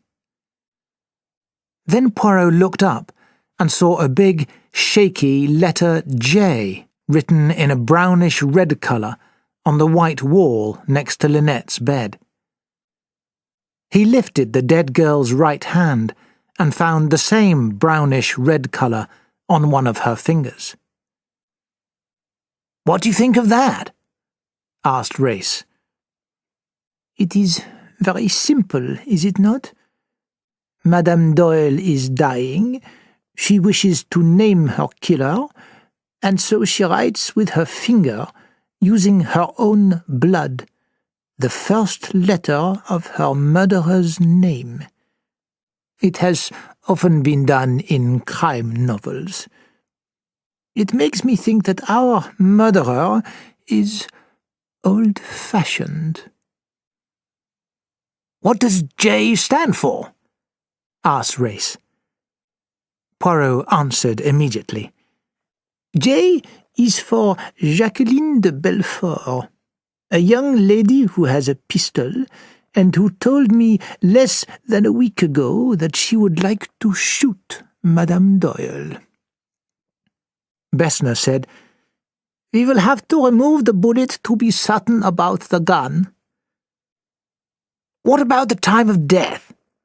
asked Race. "She has been dead certainly for 6 hours, and probably not longer than 8. So she was murdered between midnight and 2 o'clock in the morning." "Where is her husband?" asked Race. "At the moment he is sleeping in my cabin," said Dr. Bessner. "I see from your surprise that you have not been told that Mr. Doyle was shot last night in the public lounge." "Shot? By whom?" "By the young lady Jacqueline de Belfort. The bone in his leg is badly broken. He needs hospital treatment." "The captain has given us an office," Race said. "Our first job is to get all the facts." End of CD 2.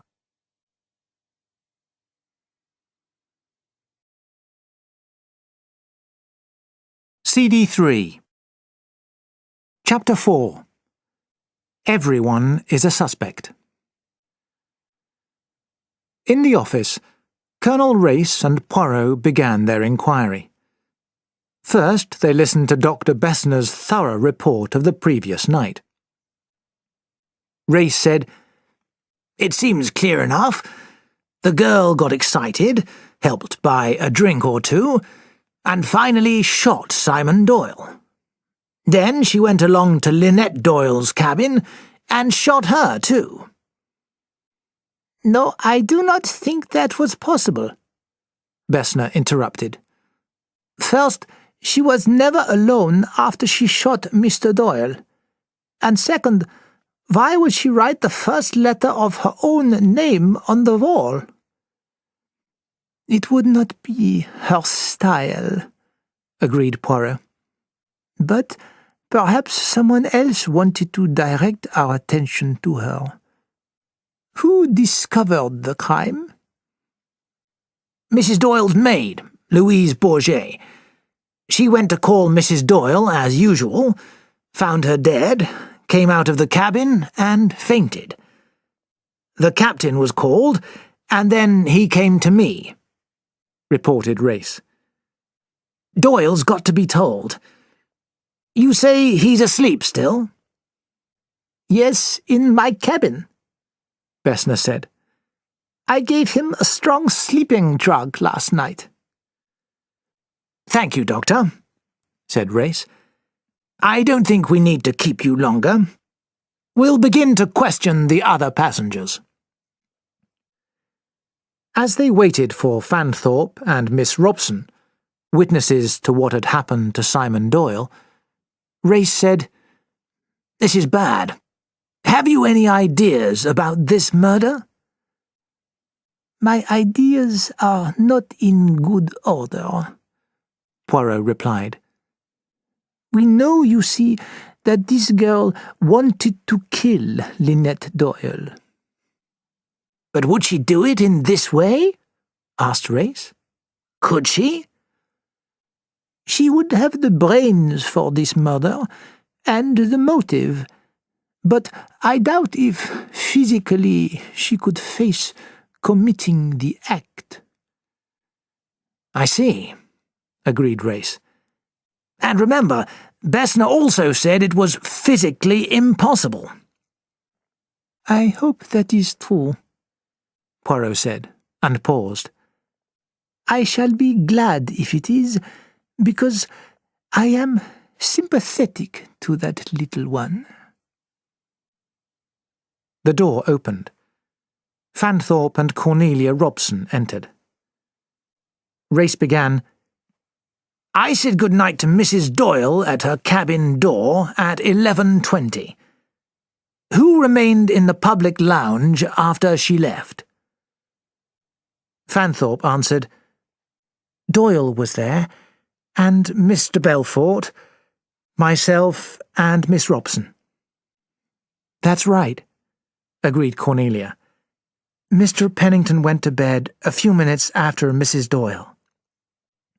So, what was everyone doing after Pennington left? Mr. Fanthorpe was reading a book. I'd got some sewing. Mr. Belfort was...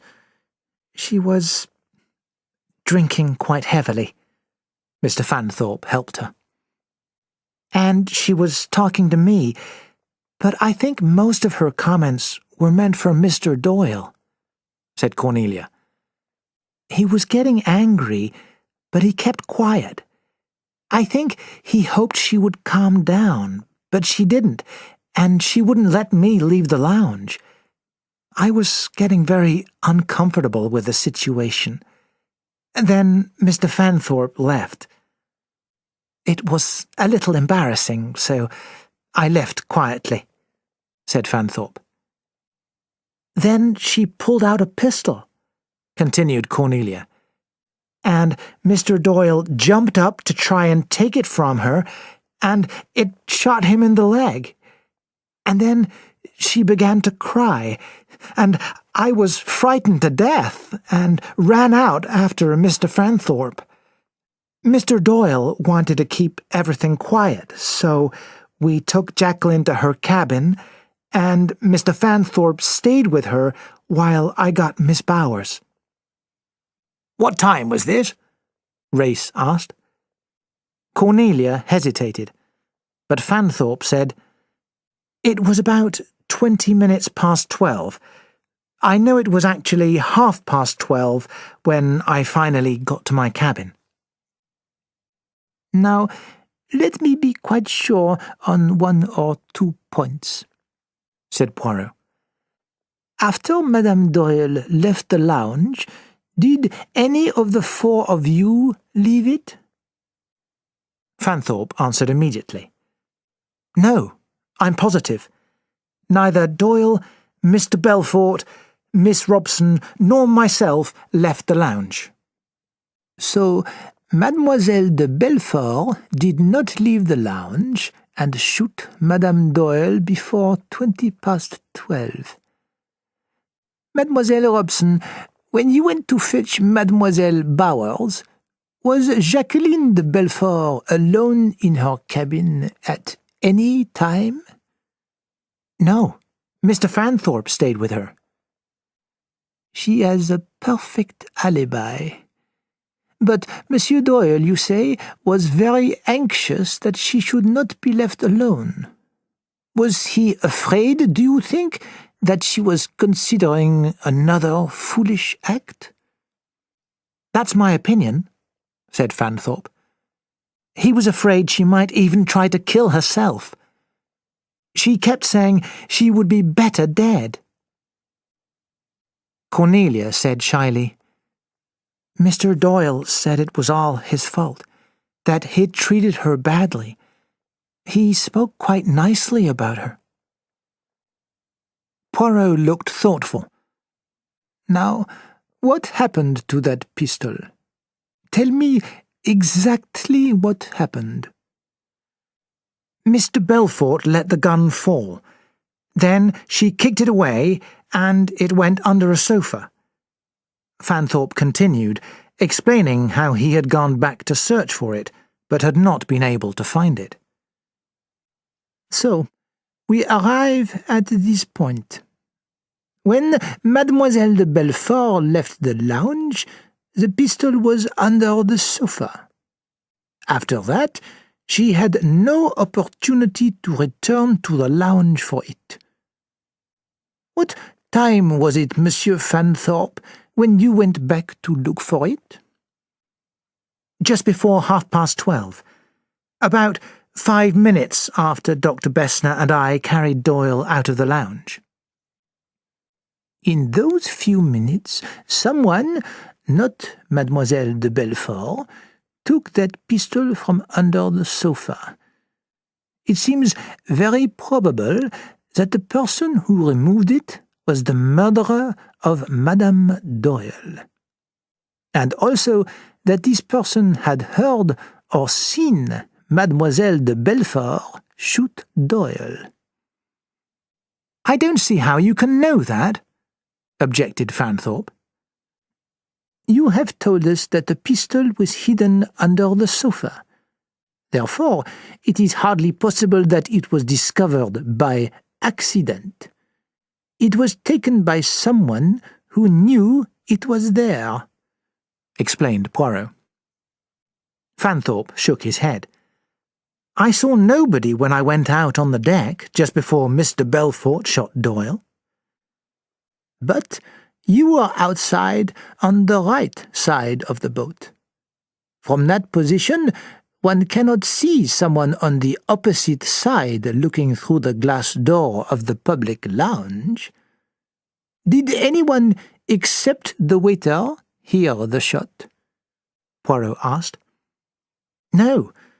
The windows and doors were closed because Miss Van Schuyler felt cold earlier in the evening," answered Fanthorpe. Race added, "No one seems to have heard the other shot, the shot that killed Mrs. Doyle." "For the moment, let us concentrate on the first shooting," Poirot said. "We must speak to Mademoiselle Bowers. But first, before we finish here, may we have a little information about the two of you?" Fanthorpe and Miss Robson gave their full names, addresses, and professions. Then Poirot asked Fanthorpe, "And your reasons for visiting this country?" Pleasure. A holiday," Fanthorpe answered after a pause. "Very well, Monsieur Fanthorpe. A final question. Did you hear anything at all after you went to your cabin?" Fanthorpe thought for a moment. "I went to bed very quickly. I think I heard something as I was falling asleep. A splash. Nothing else." "Did the splash seem close? What time was it?" "I was half asleep, but I think it was about 1 o'clock. I don't know how close it was." "Thank you." Poirot turned to Cornelia. "Now, Mademoiselle Robson, what did you do after helping Dr. Bessner with Monsieur Doyle's leg?" "I went to my cabin, the one next to Miss de Belfort. The boat's against the bank on my side, so I didn't hear any splashes." Poirot thanked Fanthorpe and Cornelia, and they left. "According to 3 witnesses, Jacqueline de Belfort did not pick up the pistol after she kicked it under the sofa," said Race. Miss Bowers was next in the office. After the usual questions, Poirot asked, "How is Mademoiselle Van Schuyler's health?" "There's nothing seriously wrong with her," replied Miss Bowers. "She's just old. She likes plenty of attention and can pay for it." "Please tell us about Mademoiselle de Belfort last night." "Miss Robson came for me and told me what had happened. Mr. Belfort had drunk a large amount of alcohol. She was excited and upset. I gave her a drug to calm her, and I sat with her. Did either of you leave her cabin at any time? No. I was in the cabin with her until early this morning. I am absolutely sure that she didn't leave. After the nurse went out, the two men looked at each other. Jacqueline de Belfort was definitely not the murderer. So who had shot Lynette Doyle? Someone took the pistol, thinking that Jacqueline de Belfort would be accused of the murder, said Race. But that person, the real murderer, did not know that Miss Bowers would be with Miss de Belfort all night. Add this to the fact that someone, again not Miss de Belfort, had already attempted to kill Lynette Doyle at the temple. Who was that person? Poirot said, Doyle, the Allertons, Mademoiselle Van Schuyler, and Mademoiselle Bowers were within my sight at the temple. They did not push the rock, but there are others to consider. Their discussion was interrupted by the entrance of Jacqueline de Belfort. Race left her alone with Poirot. I didn't do it, she said in the voice of a frightened child. Oh, please believe me. It's awful. Poirot gently touched her shoulder. Do not be upset. We know that you did not kill Madame Doyle. It is proved, mon enfant. But who did? Jacqueline asked tearfully. That, said Poirot, is the question we are asking ourselves. You cannot help us, my child? Jacqueline shook her head. I don't know, she said. I can't think of anyone who wanted her dead, except me. She looked down, nervously twisting her fingers, and suddenly cried out, Death's horrible! Horrible! I hate the thought of it.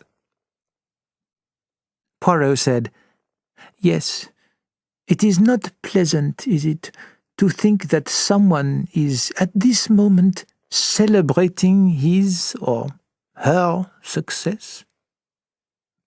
Please, stop! Jacqueline shouted. Then, in a quiet voice, I wanted her dead, and she is dead, and she died, just like I said. Yes, mademoiselle, she was shot through the head. Then I was right. That night at the Cataract Hotel, there was someone listening. Ah, I wondered if you would remember that evening. It is too much of a coincidence that Madame Doyle was killed in just the way you described. Jacqueline's voice shook. That man, that night, who was he? Poirot was silent for a minute or two, then said, You are sure it was a man, mademoiselle? Jacqueline looked at him in surprise and said slowly, I thought it was a man, but it was really just a figure, a shadow. The door opened and Dr. Bessner appeared. Will you come and speak with Mr. Doyle, please, Monsieur Poirot? He would like to see you. Jacqueline jumped up. She caught Bessner by the arm. Is he all right? He's not going to die, she cried. Who said anything about dying? We will get him to hospital for proper treatment. The girl's face relaxed, and she sat down again while Poirot hurried off to Bessner's cabin to speak to Doyle. Poirot stood in the doorway and examined Doyle's face, which showed pain, shock, but also childlike confusion. Simon whispered, "Please come in. I simply can't believe that Lynette is dead. But Jackie didn't do it. She wouldn't murder someone in cold blood." Poirot said gently, "Mademoiselle de Belfort did not shoot your wife. But who else wanted to kill her?" Simon shook his head. "Apart from Jackie, there's nobody. Of course, there's Windlesham. She refused him and married me, but he's in Canada now. And there's old Sir George Woad, who was unhappy about selling his house and seeing Lynette make all those changes, but he's in London." "Monsieur Doyle," Poirot said seriously, "I had a conversation with Madame, your wife, on the first day on the Carnac. She said she felt afraid, unsafe. She felt that everyone around her was an enemy." "We were both upset at finding Jackie on the boat." "That is understandable, but it does not quite explain Madame Doyle's feelings," continued Poirot. "Well, there was a name on the passenger list that upset her. She said it was someone whose father had done business with her father and had lost everything. Lynette said, 'It's awful when people hate you without even knowing you.'" "You are quite sure that she did not mention this man's name?" "I didn't really pay much attention," Simon Doyle said. Bessner said dryly, "I can have a guess. I heard that young man Ferguson criticize Mrs. Doyle once or twice." "We must not form theories until we talk to everyone," advised Poirot. "We ought to interview the maid first. Can we do that here? Monsieur Doyle's presence might be helpful." "Yes, that's a good idea," said Simon. "Had she been with your wife long?" "Just a couple of months, that's all." "Only a couple of months. And had Madame any valuable jewellery?" "There were her pearls," said Simon. "She once told me they were worth about £50,000. "My God! Do you think those pearls—" "Robbery is a possible but unlikely motive. Let us see the maid." Louise Bourget was the attractive, dark-haired woman who Poirot had noticed one day, but now she looked sad and frightened. "When did you last see Madame Doyle alive?" "Last night, monsieur. I helped her to undress, and then I went to my cabin on the deck below some time after 11. "Did you see or hear anything unusual last night?" asked Poirot. "My cabin is on the other side of the boat, on the deck below. Naturally, if I had been unable to sleep, and if I had climbed the stairs, then perhaps I would have seen this killer enter or leave Madame's cabin. But what can I say?" "My good girl," Simon said roughly, "I'll look after you.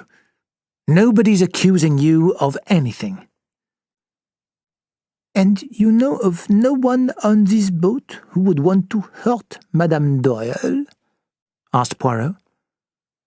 The maid's answer surprised everyone. "Yes, that I do know. There was Mademoiselle de Belfort, of course, but there was also someone else who disliked Madame." "Good Lord!" Simon cried. "What's all this?" Louise went on excitedly. Yes, it is as I say. Madame's former maid, Marie, was engaged to marry one of the engineers on this boat. But Madame Doyle discovered that this man, Fleetwood, already had a wife in Egypt. Marie ended the engagement, but Fleetwood was very angry. When he found out that Madame was on this boat, he told me that she had ruined his life and he would like to kill her. Poirot turned to Simon. Had you any idea of this? None, and I doubt if Lynette even knew that the man was on the boat. She had probably forgotten all about the affair. Poirot turned sharply to the maid. Did you say anything about Fleetwood to Madame Doyle? No, monsieur. Of course not. And do you know anything about Madame's pearls? Her pearls? Louise's eyes opened wide. She was wearing them last night. She put them on the table beside her bed, as always. And did you see them this morning? Asked the detective. Mon Dieu, I did not even look. You did not look, said Poirot. But I have eyes which notice, and there were no pearls on the bedside table this morning. After searching Lynette Doyle's cabin and failing to find her pearls, Poirot and Colonel Race returned to their office. "What do we know now?" asked Race. Aha! I see you have had an idea, my friend, Poirot answered. "Yes, I was thinking about the sound that Fanthorpe mentioned. It's possible that after the murder, the killer threw the pistol into the water. It was not in Mrs. Doyle's cabin." Ah, the logical place for the pistol is in Mademoiselle de Belfort's cabin, but perhaps it has not yet been put there. "Yes, I see," said Race thoughtfully. "But now there are the missing pearls and the man Fleetwood. It seems obvious that the pearls have been stolen." But it was an odd moment to choose for a robbery, was it not? And why would a thief kill a sleeping woman? It is unsatisfactory. You know, I have a little idea about those pearls, but no, it is impossible. Because if my idea was right, the pearls would be in Madame Doyle's cabin. Tell me, what did you think of the maid? "I wondered," said Race slowly, "if she knew more than she said." Ah, you too had that impression. I would not trust her. "Do you think she had something to do with the murder?" The theft of the pearls is more probable. Maids have been known to be members of gangs that steal jewelry. But that explanation does not quite satisfy me. My other idea ought to be right, but... Poirot stopped. "What about the man Fleetwood?" asked Race. "He may give us our solution," said Poirot.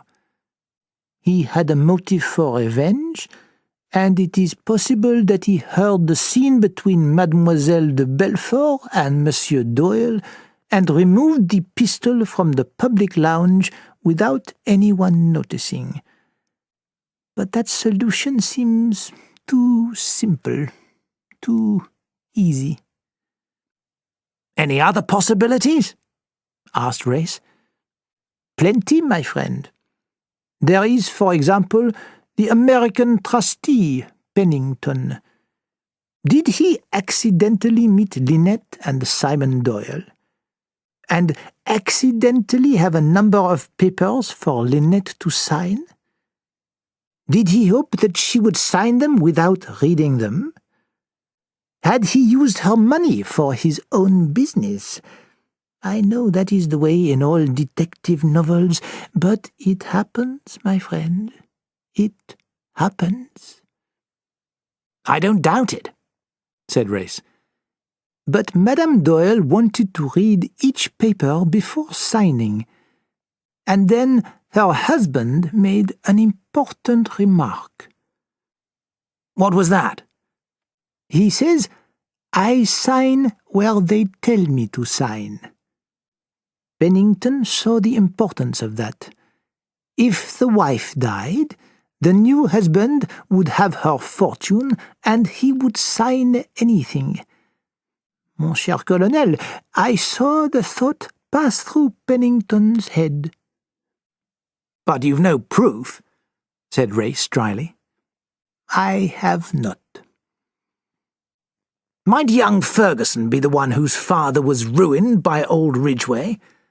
Or there's the man I'm looking for. He's a killer, but it's unlikely that he knew Mrs. Doyle. Their discussion was interrupted by a knock on the door, and Fleetwood, a big, angry-looking man, entered the room. You wanted to see me? He asked, rather rudely. We did, said Race. You probably know that a murder was committed on this boat last night, and I believe you had reason to feel anger against the woman who was killed.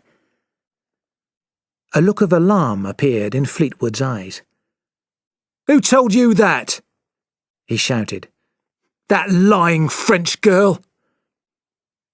You were going to marry the girl Marie, but Miss Ridgway discovered you were a married man already.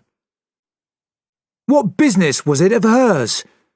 My wife returned to Egypt. I hadn't seen her for more than 6 years. Marie wouldn't know about her if that grand lady hadn't involved herself in our business. I was angry, but I'm not a murderer. I was asleep in my cabin all night, and the man I share it with was too.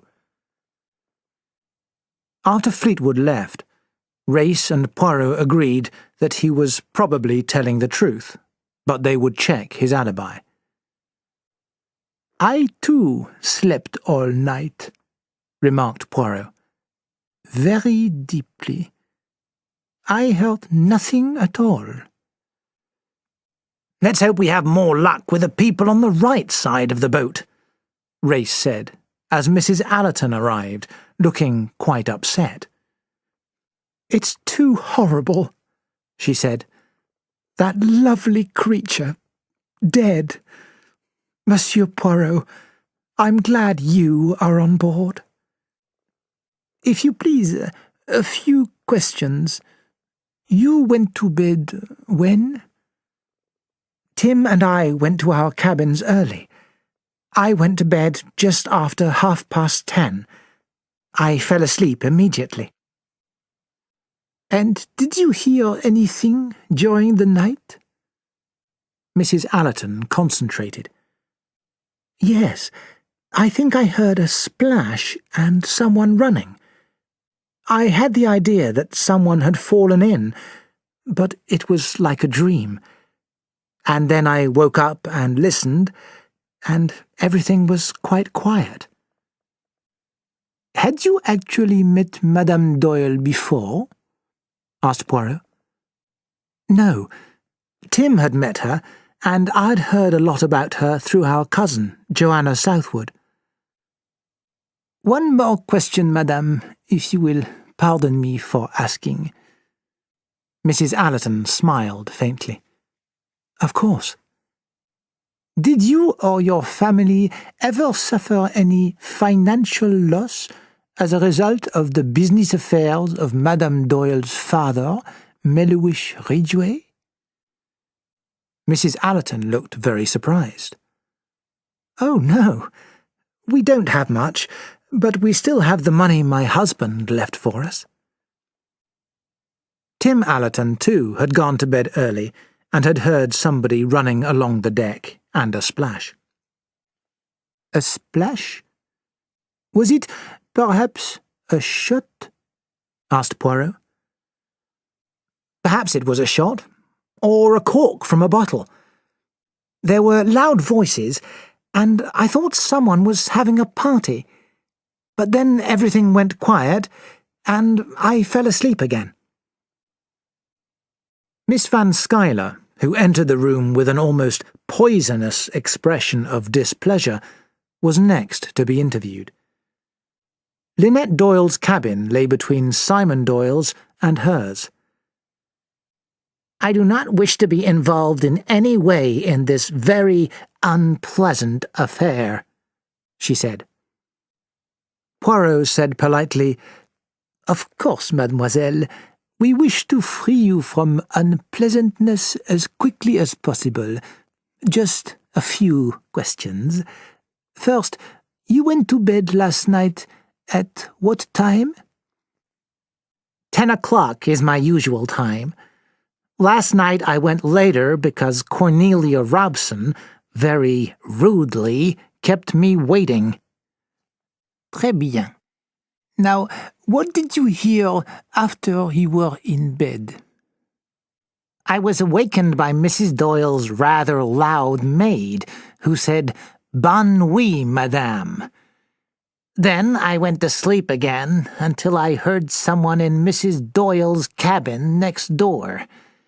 Then someone outside on the deck, and then a splash.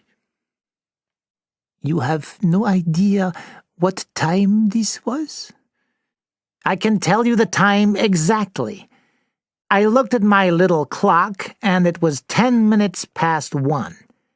And I know who was responsible for the splash because I got up and looked out. Colonel Race sat up. "You know?" "Certainly. I saw Miss Otterborn leaning over the side of the boat. She had just dropped something into the water. I saw her face very clearly." "And what did her face look like, mademoiselle?" "She was very upset, too emotional to see me. Then she walked away, and I returned to bed." There was a knock at the door, and the captain entered. He carried something in his hand. "We've got it, Colonel," he said with excitement. Race took the package and slowly unwrapped several layers of wet velvet cloth. Out of it fell a cheap handkerchief with a faint pink stain on it. Inside was a small, pearl-handled pistol. "I was right," Race said to Poirot. "It was thrown into the water. Is it the pistol you saw at the Cataract Hotel that night?" Poirot examined the gun carefully. Then he said quietly, "Yes. Here are the initials J.B." Race opened the pistol and said, 2 bullets fired. There seems no doubt that this is the murder weapon." "And what about my shawl?" demanded Miss Van Schuyler. "I was asking everyone if they had seen it last night." "This is yours?" asked Race, picking up the wet cloth. "The murderer wrapped it round the pistol to soften the noise of the shot. You can see the burn marks from the bullet." "Shocking," said Miss Van Schuyler crossly. "Miss Van Schuyler, how well did you know Mrs. Doyle?" "I had never met her before. Her family had money, but they were nobodies, not our type of people." When the old woman left, the two men looked at each other. "Can we believe her story?" asked Race. "It does not make sense," Poirot cried.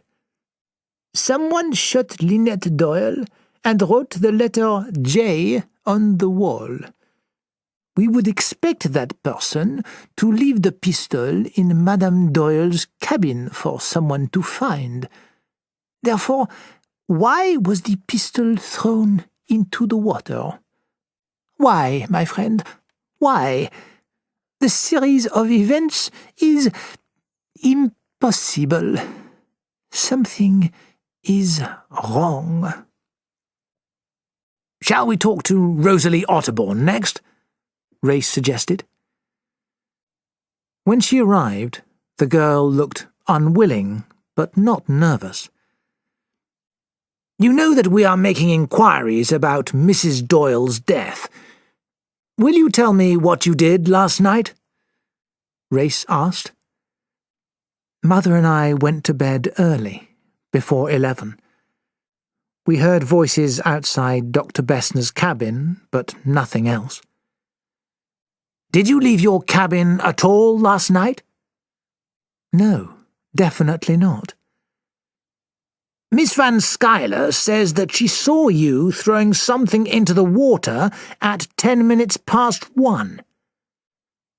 It's a complete lie. Did she see anything else? "No, but she heard someone moving about in Madame Doyle's cabin." Rosalie Otterbourne now looked extremely pale. "Do you still insist that you threw nothing into the water, mademoiselle?" asked Poirot. "There might be an innocent reason. You see, mademoiselle, something was thrown into the water last night. Something that was not innocent." Race held out the shawl and showed the girl its contents. "Was that what she was killed with?" Rosalie asked nervously. "And you think I killed Lynette Doyle? I don't even know her. That old woman is probably half blind anyway. It wasn't me she saw. Can I go now?" After she had left, Poirot shook his head. "Neither of those two women was being totally honest." "Well, let's continue the questioning. Mrs. Otterbourne is next." The novelist agreed with her daughter's statement about her bedtime, but she could not say whether Rosalie had left their cabin or not.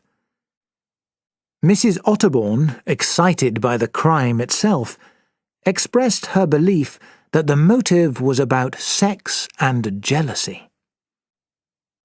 Poirot explained that neither Jacqueline de Belfort nor Simon Doyle could be the murderer, but this did not stop the novelist's romantic imagination. "Of course! How silly of me! It was Miss Bowers. She was probably jealous of the happy couple. They had something she could never dream of having. She's just the type. Unattractive, respectable, with no experience of real emotions." "Thank you, Mrs. Otterbourne," said Race, as he led her quickly to the door. "Your suggestions have been very helpful. Ah, Signor Richetti, please come in." The Italian was very upset by the whole business. "What a terrible thing! A woman so young and so beautiful." He had gone to bed very early, had read for some time, and had turned his light out before 11. He thought he had heard a splash a few hours later, but he was not sure about the time. Race and Poirot moved on to Mr. Ferguson. who answered their questions with his usual rudeness. "What time did you go to bed last night?" asked Race. "At about midnight, but I don't have to tell you anything." "Did you hear a shot, or something like a cork?" "Yes, I think I did. But there were people running around, a lot of noise on the deck above, so I'm not sure what it was." "Did you hear a splash?" "I think I heard a splash, but with all the noise, I can't be sure. But I'm sorry that I missed the opportunity to join in the good work. Mrs. Doyle did nothing for the world." After Ferguson left, Poirot asked, "You don't think he is the man you are looking for?" "I don't think so. I quite like him. But one job at a time. Let's talk to Pennington." Andrew Pennington walked into the room, wearing a black tie. "Gentlemen," he said sadly, "this business has really shocked me. Little Lynette." Race said, "Mr. Pennington, did you hear anything last night?" "I heard some noise outside Dr. Bessner's cabin at about midnight. He's next door at number 40. But it didn't mean anything to me at the time. After that, I went to sleep and didn't hear anything else. Of course, you know there'd been an affair between Simon Doyle and that girl, Jacqueline de Belfort, in the past. Cherchez la femme. That's always a good rule." "But, you see, it is quite impossible that Jacqueline de Belfort shot Madame Doyle," said Poirot, explaining that the nurse had been with her all night. "And so, monsieur, we must still find the murderer, and we hope you will be able to help us. You knew more about her than her new husband did. You would perhaps know if she had any enemies?" Pennington passed his tongue over rather dry-looking lips and said nervously, "I have no idea. She was brought up in England, and I know very little of her life there." "But there was someone on the boat who wanted to remove Madame Doyle. You remember that she had a fortunate escape when the rock almost hit her. But you were not there, perhaps?" asked Poirot. "No, I was inside the temple at the time. I heard about it afterwards, of course. Possibly an accident, don't you think?" Pennington wiped his face with an expensive handkerchief. Race went on, "Mr. Doyle says that someone on the boat had a complaint against her family. A former friend of her father's?" "I've no idea about that," said Pennington, looking surprised. "I'm very sorry that I can't help you." After Pennington had left, Race lit a cigarette and said, "Mr. Pennington was not at all comfortable." "And," Poirot added, "he was nervous enough to tell a rather stupid lie. He was not in the temple of Abu Simbel when the rock fell. I can swear to that. I had just come from there. But for now, we will treat him gently." "We understand each other very well, my friend," said Race. "I think the next problem to solve is Mrs. Doyle's pearls." "You have a plan?" "Yes. At the end of lunch, I will make an announcement that the pearls have been stolen. I will ask everyone to stay in the dining room while we search the boat. We do not want to give the thief an opportunity to get rid of the pearls." "Good. We now know a lot about our murder suspects, but I ask myself one question. Why was the pistol thrown into the water? That's your only question? Asked Race. At the moment, yes. That must be our starting point. Tell me about the pistol. You know more about guns than I do. Would Miss Van Schuyler's velvet shawl silence the sound of a shot? No, it wouldn't, said Race. Even without the shawl, that pistol would make very little noise. That is what I expected. And this stained handkerchief, definitely a man's and very inexpensive. Perhaps for a man like Fleetwood? Or Ferguson? Suggested Race. Ah, yes, but quite a jeune fille colour, is it not? Said Poirot. But it is odd.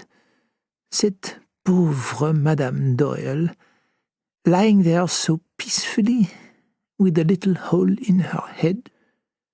You remember how she looked? Race looked at him curiously. I think you're trying to tell me something, but I have no idea what it is. End of CD 3.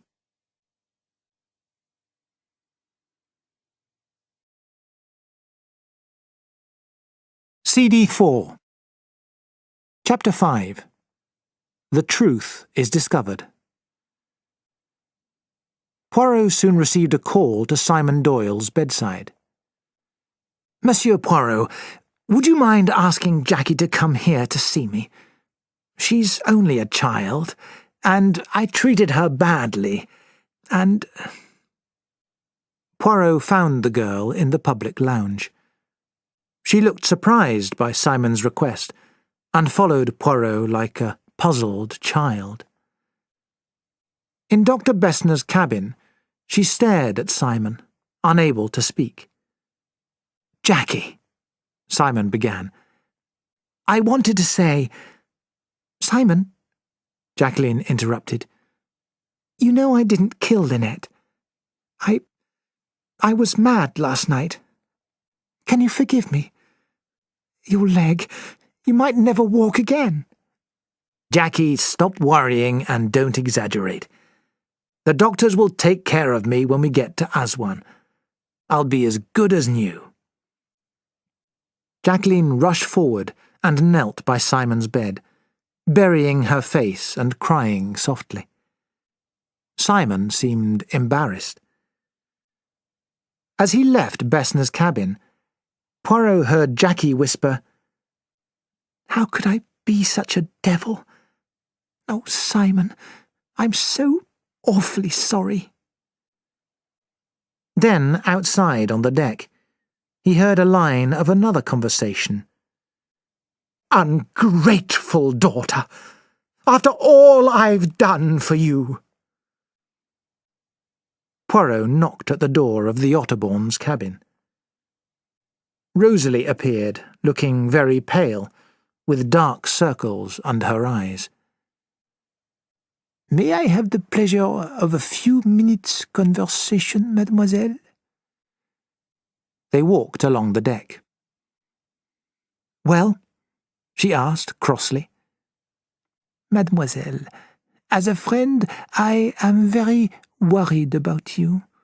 The weight of your secrets will harm you. I don't know what you're talking about. Mademoiselle, I know that your mother drinks, and I am guessing that she found a way to hide her bottles of alcohol from you, but you discovered them last night. You waited until she was asleep, and then threw the bottles into the Nile. I am right, am I not? Yes, Rosalie whispered sadly. I've tried so hard to protect her. Her books don't sell anymore. People are tired of all that cheap sex stuff. It hurt her terribly, and so she began to drink. Then she began to dislike me because I tried to stop her. Pauvre petite, said Poirot. Don't feel sorry for me. It's easier if you're not. But I'm so tired, and you're so kind, and I'm afraid I've been so rude to you. La politesse, it is not necessary between friends. But I have 2 more questions. At what time did you throw the bottles into the river? And did you see Mademoiselle Van Schuyler? I think it was after 1 o'clock, but I saw nobody. Monsieur Poirot thought about Rosalie's answers as he walked slowly towards the dining room for lunch. Tim Allerton was already at the table with his mother. "Why did we come on this awful trip?" he complained. "I don't know," agreed Mrs. Allerton sadly. "That beautiful girl, such a waste. And the other one, so terribly unhappy. Jacqueline, perhaps she will learn not to fire pistols at people. Now we're all involved in a murder case," complained Tim. "The police will be waiting to question us at Shellal or Aswan. We're all suspects. And Ferguson told me that Lynette's pearls are missing." "Her pearls? I suppose that was the motive for the murder." "Why? Mother, you're mixing up 2 quite different things." Poirot joined the Allertons, apologising for being late. He sat down and ordered a bottle of wine. "We have fixed habits," Mrs. Allerton noted. "You always drink wine, Tim drinks beer, and I drink water. But we were talking about Lynette's pearls. Ferguson told Tim that they have been stolen.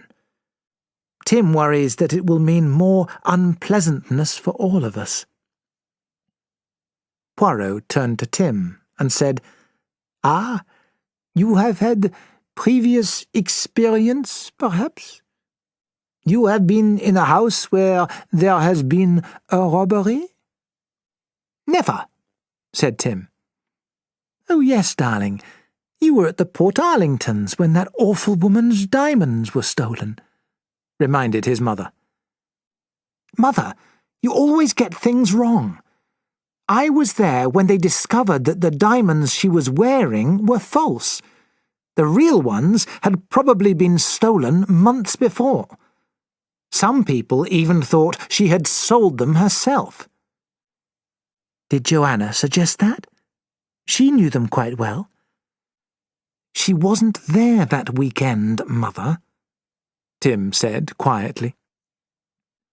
Poirot politely changed the subject and talked about sending some gifts back to England. "Can I depend on the post between here and England? Have you had any experience of it?" "Tim gets books sometimes and has no trouble with them." "Ah, no, books are different," commented Poirot. After coffee had been served, Colonel Race stood up, explained that Mrs. Doyle's pearls were missing, and asked everyone to stay in the dining room while the boat was searched. Race and Poirot waited on the deck. They expected someone to come out, but were surprised a few minutes later when Miss Bowers came to the door of the dining room and asked to speak to them. They went to the office. Very calmly, the nurse said, "I want to return these." She took out a string of pearls and laid them on the table. "This is most extraordinary," Race said as he picked up the pearls. "Will you kindly explain, Miss Bowers?" "Of course. I hesitated because I had to think of the family, but I could not be found with the pearls in my possession. Did you take the pearls from Mrs. Doyle's cabin? Me? Oh, no. Miss Van Schuyler did. She can't help it, and she never admits that she's taken anything. She usually takes jewelry, and pearls are her favorite. It's my job to watch her. She always hides the things she takes in her underwear drawer, so I check the drawer every morning and return things to their owners. I found these this morning, but when I tried to return them to Mrs. Doyle's cabin, there was a guard, and it was impossible. She looked worried.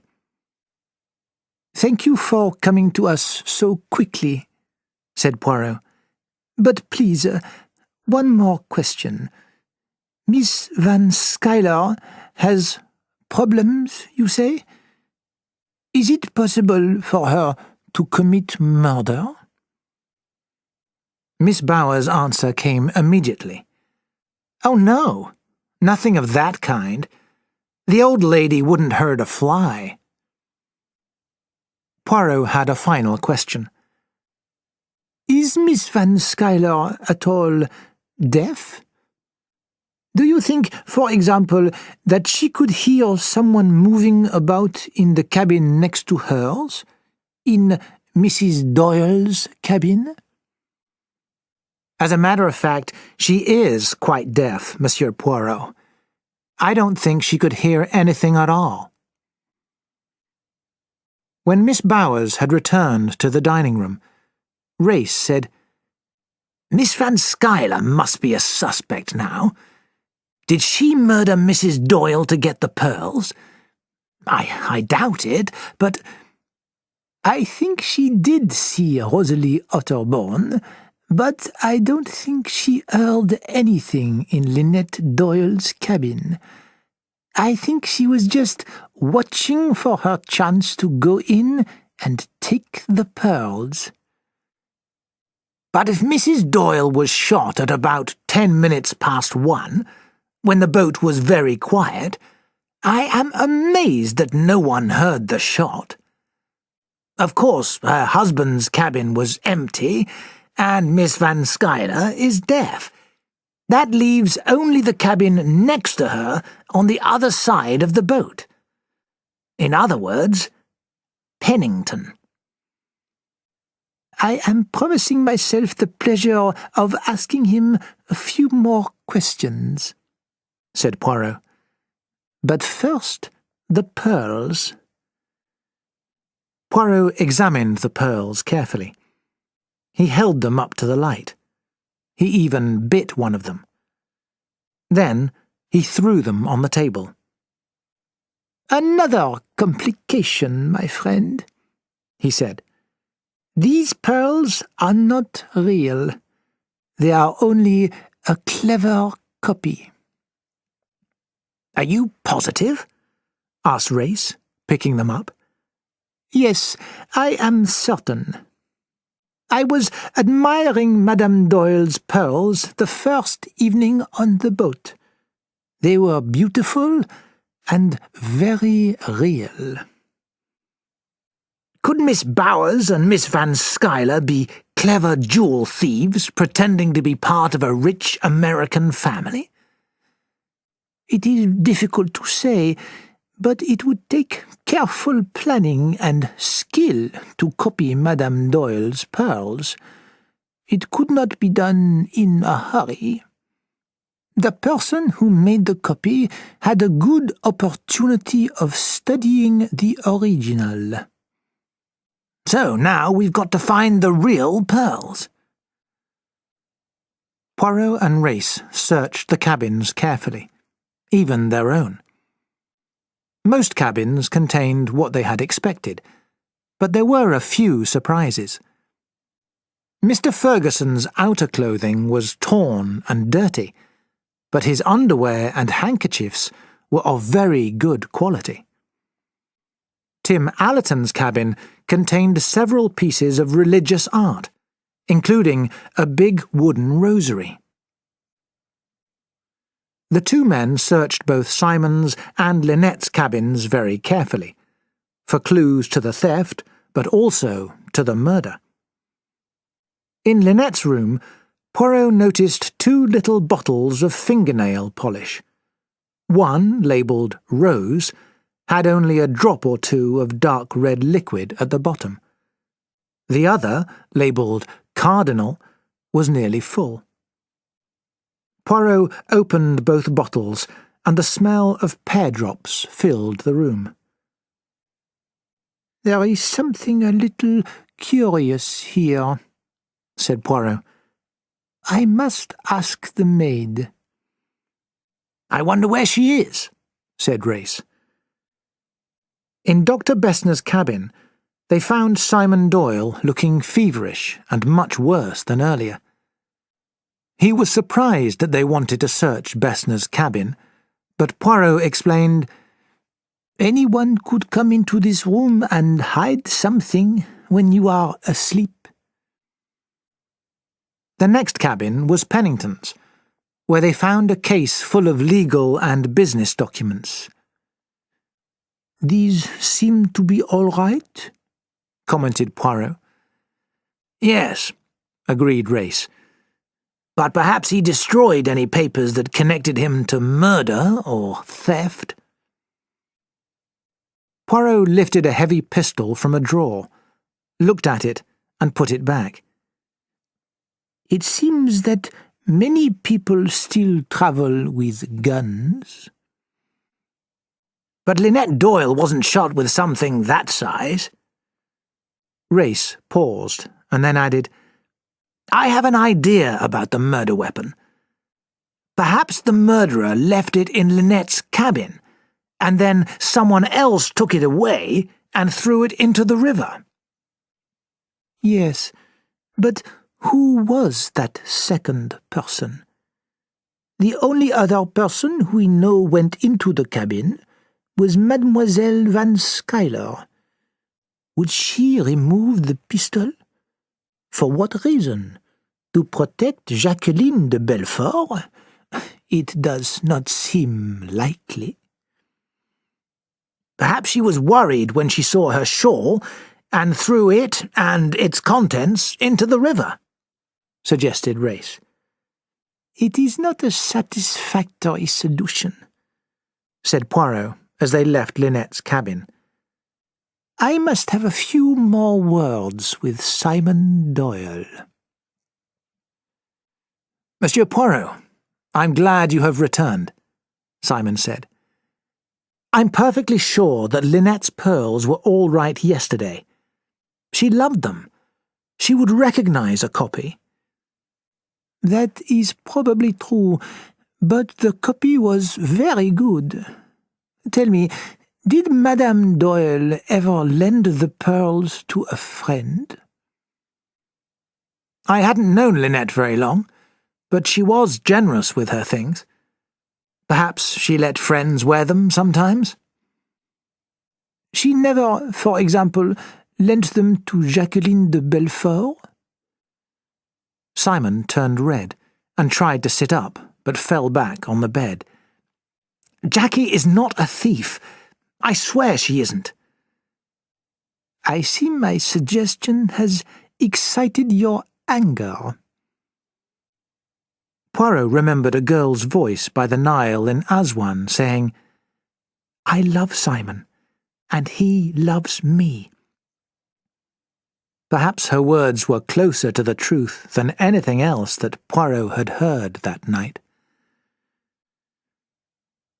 Race came to the door and reported that the passengers in the dining room had been searched. Nothing unusual had been found. "The Italian gentleman complained about the search, something about his honour, and he's also carrying a gun, a big automatic." "Richetti has a hot temper," said Simon. "He was upset and rude to Lynette at Wadi Halfa because of a mistake over a telegram. And Miss Rosalie Otterbourne had a little pistol in her handbag, A very small one with a pearl handle, Race reported. So many guns on this boat. And Louise Bourget? She's disappeared, said Race. And she's one person who had time to copy the pearls. Let's have a look at her cabin. Poirot and Race went to the deck below and found Louise Bourget's cabin in quite a mess.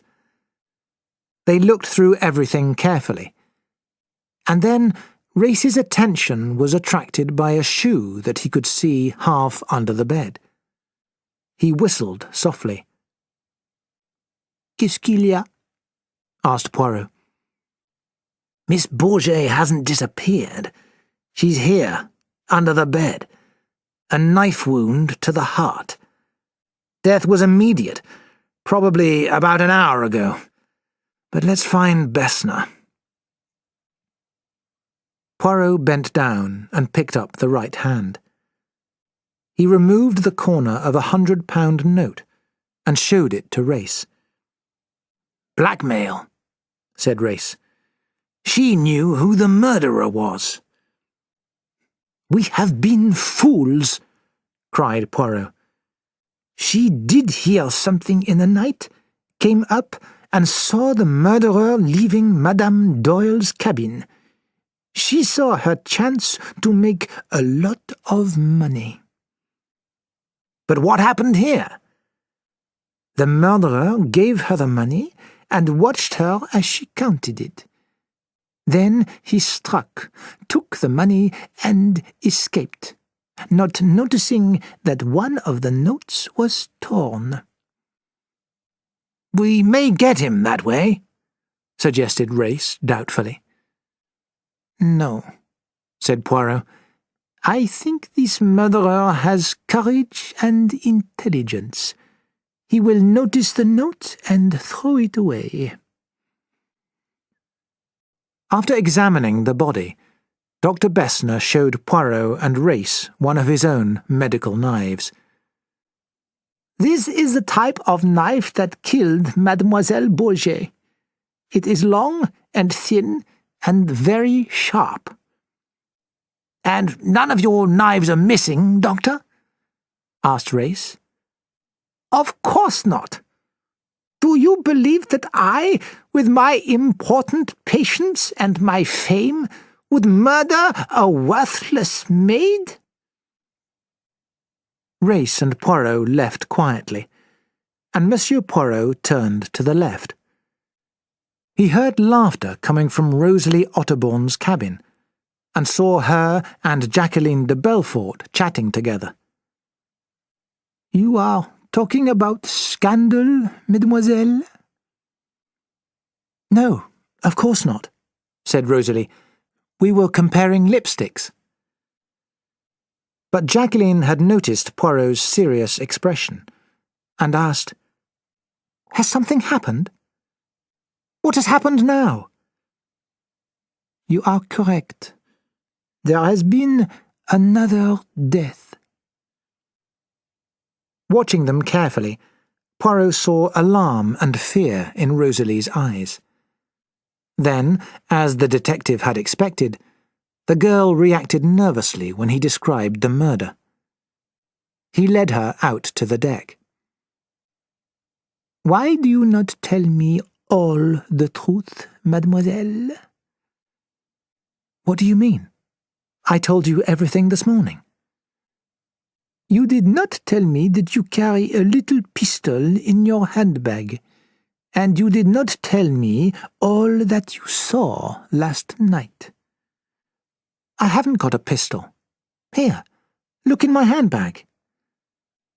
Poirot opened Rosalie's bag. No, it is not there. You were wrong, and you're wrong about the other thing. No, I do not think so. I think you saw a man come out of Lynette Doyle's cabin last night. You watched him walk along the deck and enter one of the two end cabins. Am I right, mademoiselle? Rosalie hesitated. Then her lips opened. "I saw nobody." Jacqueline saw Miss Bowers come out of Dr. Bessner's cabin and rushed over to speak to her. "How is Simon?" she demanded. "Is he going to die?" "He should be in hospital," said the nurse. "He's had too much excitement today, and his temperature has risen again." Poirot saw Jacqueline's face and guided her into her cabin. She sat on her bed, with tears running down her cheeks. "He'll die, and I killed him, and I love him so." "Too much," whispered Poirot to himself, remembering his thoughts in Monsieur Blondin's restaurant many months ago. The girl's eyes brightened. "Simon will go to hospital, and they'll give him the proper treatment, and everything will be all right." "You speak like a child. And they lived happily ever after?" "No, monsieur. Nothing like that. Simon is just sorry for me now because he knows how sorry I am that I hurt him so badly." "Pity is a generous reaction," Poirot said sympathetically. Colonel Race met Poirot on the deck. "Poirot, I've got an idea. There's something about the Italian's telegram." "Yes, the telegram is important," Poirot said thoughtfully. "You have an idea, too?" "It is more than an idea. I am sure. It is clear, so clear. But there are difficulties. But first, let us examine the matter of the telegram. We must talk to Monsieur Doyle one more time." Dr. Bessner was not happy to see Race and Poirot again, but he left and Simon asked, "What is it?" Race said, "Tell us again about Signor Ricchetti and the telegram." "When we came back from the second cataract, Lynette saw a telegram on the board. The writing was not clear, and she thought it was for Ridgway, so she opened it. Signor Ricchetti saw her and pulled it out of her hand very rudely." "And do you know what was in the telegram?" "Yes, Lynette read some of it aloud. It said—" Simon paused. There was a lot of noise outside the cabin. "Where are Monsieur Poirot and Colonel Race?" a woman shouted. "I must speak to them immediately. I have important information." Bessner had not closed the door. Mrs. Otterbourne pushed the curtain to one side and entered the room like a tropical storm. She was shaky on her legs. Her face was red, and she could not completely control her words. But, in a clear, theatrical voice, she announced, "Mr. Doyle, I know who killed your wife." The three men stared at her. "I saw the person who killed Louise Bourget, so I know who also killed Mrs. Doyle." Simon, feverish, shouted loudly, "Please, Mrs. Otterbourne, start at the beginning. You know who killed Louise Bourget?" Mrs. Otterbourne looked proudly at her audience, enjoying the idea that she would be famous for solving the mystery. "I was on my way to the dining room when I remembered that I had arranged to, meet someone. I left my daughter and went along the lower deck." The curtain across the door moved again, but no one noticed. Then a grey metal object appeared between the curtain and the door. The girl, Louise Bourget, looked out of her cabin, but seemed disappointed to see me and closed her door again. I continued to my meeting, bought what I had ordered, and turned round. As I walked along the deck, I saw someone knock on Miss Bourget's door and go inside. Race said, "And that person was—" Bang! Mrs. Otterbourne fell to the floor with a crash. From just behind her ear, the blood poured from a neat round hole. Poirot made a cat-like jump for the door and saw a big, heavy gun on the floor. Racing towards the front of the boat, he met Tim Allerton, who was hurrying round the corner. "What was that?" cried Tim breathlessly. "Did you meet anyone on your way here?" asked Poirot. "Meet anyone? No." They found a crowd gathered at the door of Bessner's cabin. Rosalie, Jacqueline, Cornelia, Ferguson, Fanthorpe, and Mrs. Allerton. "I think we've seen this gun recently," said Race. He knocked on the door of Pennington's cabin, but there was no answer. Race went in and checked the top drawer. The gun was gone. He and Poirot found Pennington on the deck below. He was in a small sitting room writing letters. He lifted his face. "Anything new?" he asked. "Didn't you hear a shot?" "Well, now you mention it, I believe I heard a kind of bang. But I didn't imagine... Who's been shot?" "Mrs. Otterbourne. With your gun." "Gentlemen, I've been here for the last 20 minutes. Anyway, how could I go to the deck above, shoot this poor woman, and come down here again with no one seeing me?" "How do you explain the fact that your gun was used?" "Well, I'm afraid that one evening in the public lounge I mentioned that I always carry a gun with me when I travel. But why would anyone want to shoot Mrs. Otterbourne?" "She said that she had seen someone go into Louise Bourget's cabin. Before she could name the person, she was shot dead." Pennington wiped his face with a very fine handkerchief. Poirot said, "I need to discuss a few more points with you, sir. Will you come to my cabin in half an hour's time?" "I would be delighted." He stood up and left the room.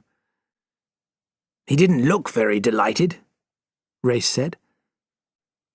Poirot went on deck and found a group of passengers discussing recent events.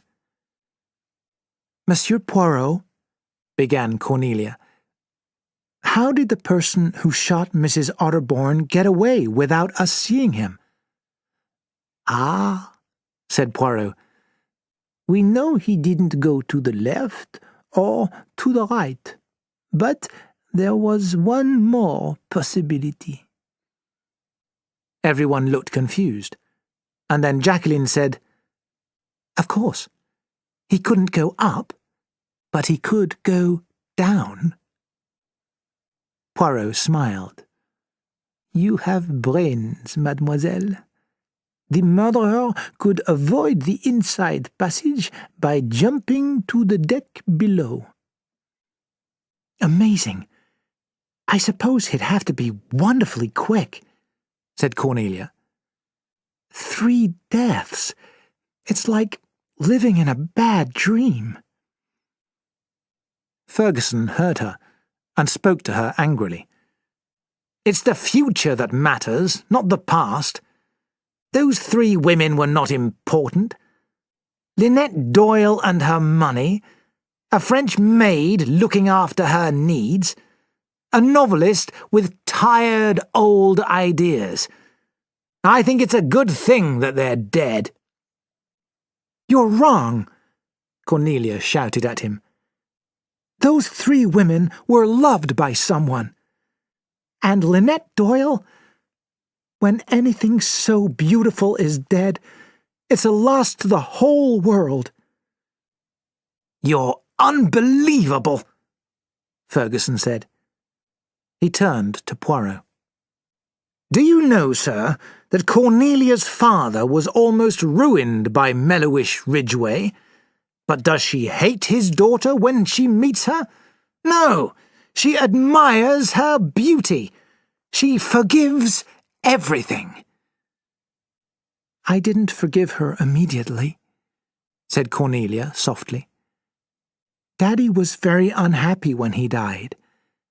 But didn't you just say that we should be concerned with the future, not the past? All that was in the past, wasn't it?" "You have understood me," said Ferguson. "Cornelia Robson, you're the nicest woman I've ever met. Will you marry me?" "You're crazy." "I am perfectly serious, and Monsieur Poirot is my witness. For you, I will even accept the conditions of a marriage contract." "Never. You laugh at all sorts of serious things. Education, art, culture, and death. I could never trust you," Cornelia said, red-faced, rushing off to her cabin. "I think she really means it," said Ferguson. Then he looked at Poirot. "What's the matter? You seem deep in thought." "Monsieur Ferguson, you are a very rude young man." "Yes, but what do you think of that girl? She's got spirit, hasn't she? Perhaps I can get to her through her old cousin." He left to find Miss Van Skyler. Poirot followed. He sat in the public lounge at a distance from Ferguson and Miss Van Skyler, but he could hear their conversation clearly. "Miss Van Skyler, I want to marry your cousin." "This suggestion is beyond consideration, young man," the old lady said. "You are obviously not good enough for her. You have no social position. Now go away." "I've got 2 arms, 2 legs, good health, and a reasonable brain. That's more important than a social position." Ferguson smiled and walked calmly out of the lounge. Poirot spoke to the old woman. "He's a bit strange. Most of the family are. You recognized him, I suppose? Calls himself Ferguson and won't use his title because of his political ideas." "His title?" asked Miss Van Skyler sharply. "Yes, that's young Lord Dawlish. Very wealthy, graduated from Oxford University. Rather extreme ideas now, though." Poirot could almost see the thoughts going through Miss Van Skyler's brain before she left the lounge. Poirot's own thoughts became serious again. "Mais oui," he said at last. "It all fits." Colonel Race found him sitting alone. "My dear friend," Poirot said, "please bring young Fanthorpe here." When Fanthorpe was sitting in front of him, Poirot began his questions. "Monsieur, I have an impression of you because I understand a little about English gentlemen. I know that there are things which are done and things which are not done." Jim Fanthorpe smiled. "I believe that one thing which is not done is to listen to other people's private conversations. But the other day I observed as you listened to a conversation between the Doyles and Mr. Pennington. You interrupted them and gave Madame Doyle some advice about signing legal documents. That is not what a gentleman would do. Also, you work for a small law firm near Wood Hall, and I doubt that you can afford this trip. So, what is the reason for your presence on this boat? Remember that there have been 3 murders. Fanthorpe seemed unable to speak. If I add that the weapon used to kill Madame Otterborn was a gun owned by Andrew Pennington, will you understand that it is your duty to tell us all you can? Fanthorpe thought for a moment, and then spoke. My uncle, Mrs. Doyle's English lawyer, suspected that Mrs. Doyle's American trustee, Mr. Pennington, had been using her money for his own profit. In plain language, said Race, your uncle suspected that Pennington had stolen it? Yes. In a letter, Mrs. Doyle told us that she had met Pennington by accident while on her honeymoon. I was sent to watch them because neither Mrs. Doyle nor Mr. Pennington knew me. On the occasion you mentioned, I had to behave badly, but I was satisfied with the result. Another question, said Poirot. Who would it be easier to cheat, Madame Doyle or her husband? Mr. Doyle, said Fanthorpe with a smile. He would trust his advisers and sign anything they gave him. I agree, said Poirot. He looked at Race. There's a motive, and I think we may get the proof from Pennington himself. Thank you for your help, Mr. Fanthorpe. 2 minutes later, Andrew Pennington appeared. Mr. Pennington, we know that you had known Lynette since she was a small child, and that you and her father were close friends. So close, in fact, that on his death you were appointed as trustee to the enormous fortune he left her. Yes, Pennington answered cautiously. My partner and I. Lynette would take control of her fortune, worth millions, on her 21st birthday or when she married. Pennington said angrily, This is none of your business, and I don't understand the relationship between this and Lynette's murder. Poirot leaned forward, his eyes green and cat-like. In considering motives, financial matters are always important.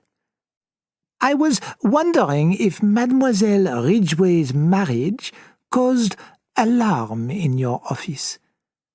Perhaps her financial affairs were not in perfect order, and you hurried to Cairo to meet her accidentally.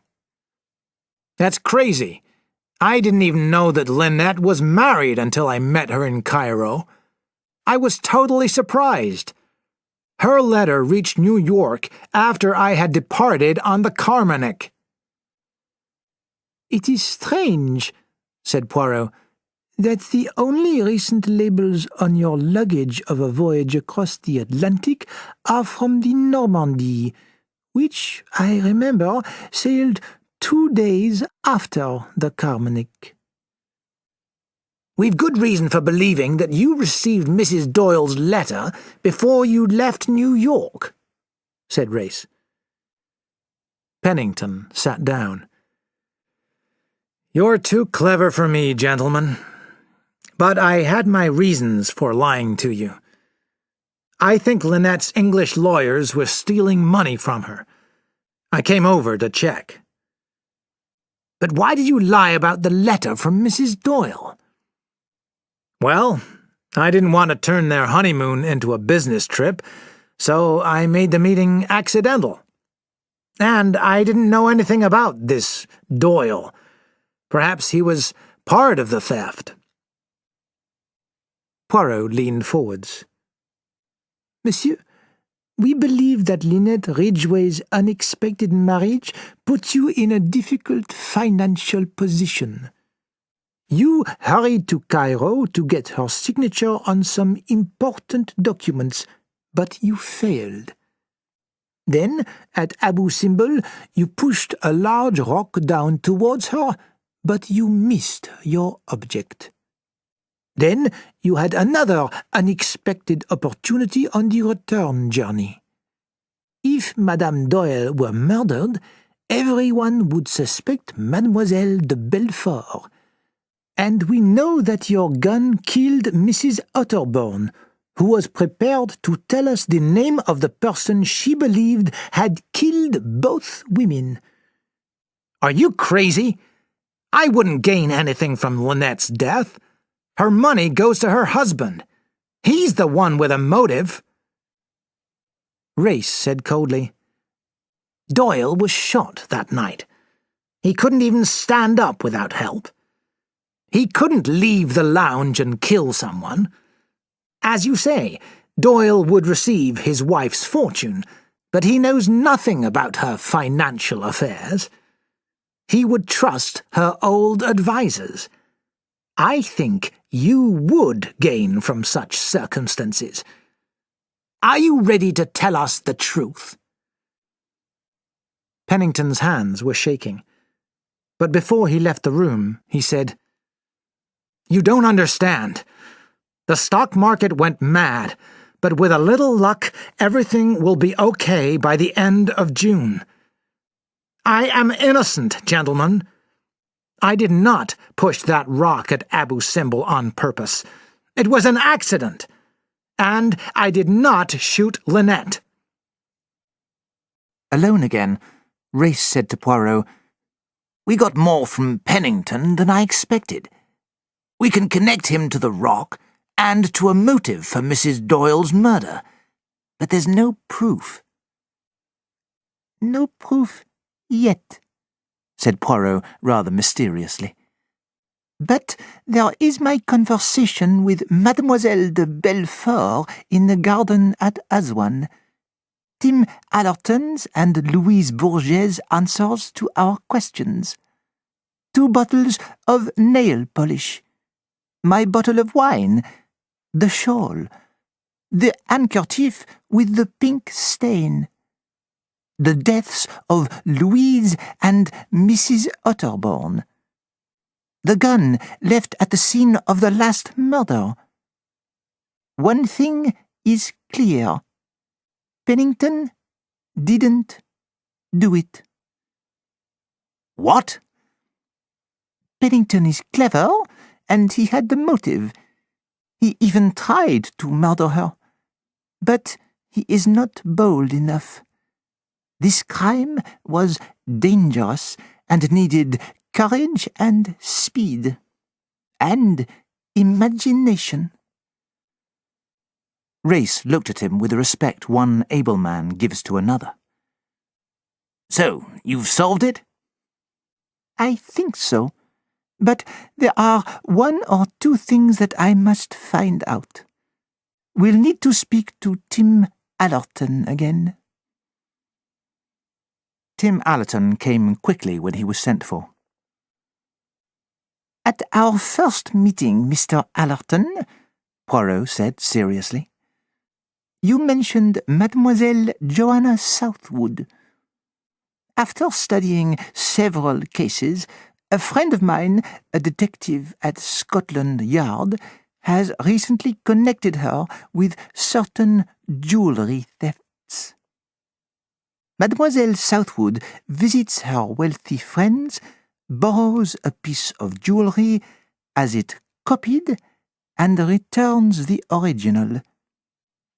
After some time, when she is far away, her partner visits the same person, exchanges the copy for the real piece, and leaves with the other jewellery. No one notices for some time, and so the two thieves are unlikely to be connected to the crime. I believe you are Joanna Southwood's partner. The missing ring in Mallorca, a house party when another piece of jewellery disappeared, your dislike of your mother's friendship with me, and then the copy of Madame Doyle's pearls is returned to us. We had to wonder where the real pearls were, didn't we? Tim Allerton went very pale. You have no proof that I'm a thief? Poirot answered slowly. I have a good idea that the pearls are hidden in your rosary. I am guessing that Mademoiselle Southwood had them copied some time ago. She knew about the Doyles' honeymoon and sent the copy to you inside a book. There was a long pause. Then Tim said quietly, You win. It's been a good game, but I know it's finished now. Do you realize that you were seen last night when you went into Madame Doyle's cabin to steal the pearls? Listen, I'm a thief, not a murderer. Who saw me? Rosalie Otterborn saw you leave Lynette Doyle's cabin just after 1 in the morning. So, it was she who told you, Tim said rather sadly. Poirot said gently, Excuse me, she did not tell me. I am Hercule Poirot. I do not need to be told. Rosalie Otterborn lied. She said, I saw nobody. She wanted to protect you. Tim said, a different note in his voice, She's an extraordinary girl. She's been through some difficult times with her mother. But now you know about the pearls, what are you going to do? Poirot asked Race to bring Rosalie Otterborn to their meeting.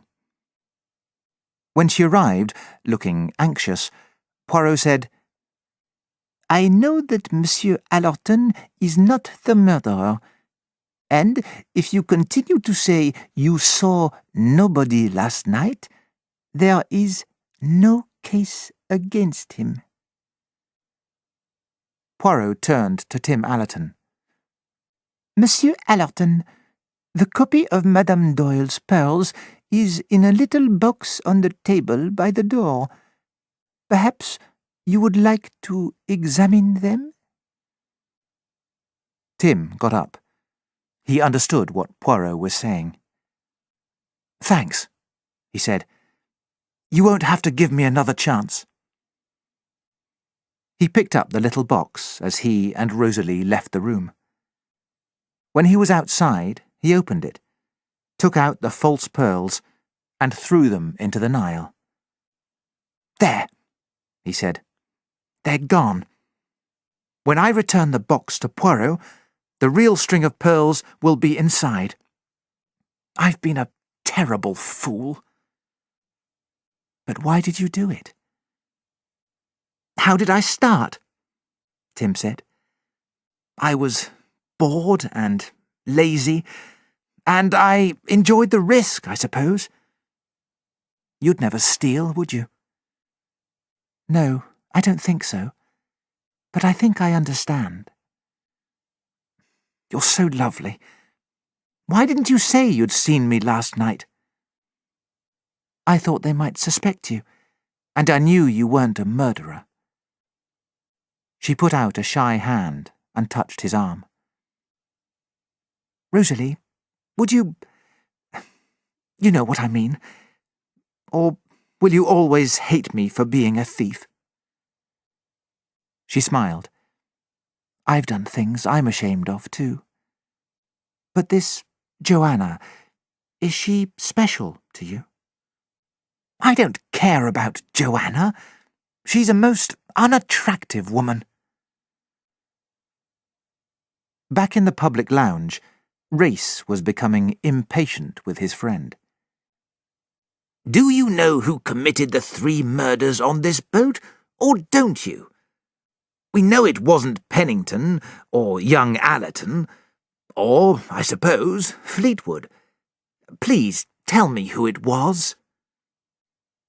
But at that moment, Cornelia and Dr. Bessner came in.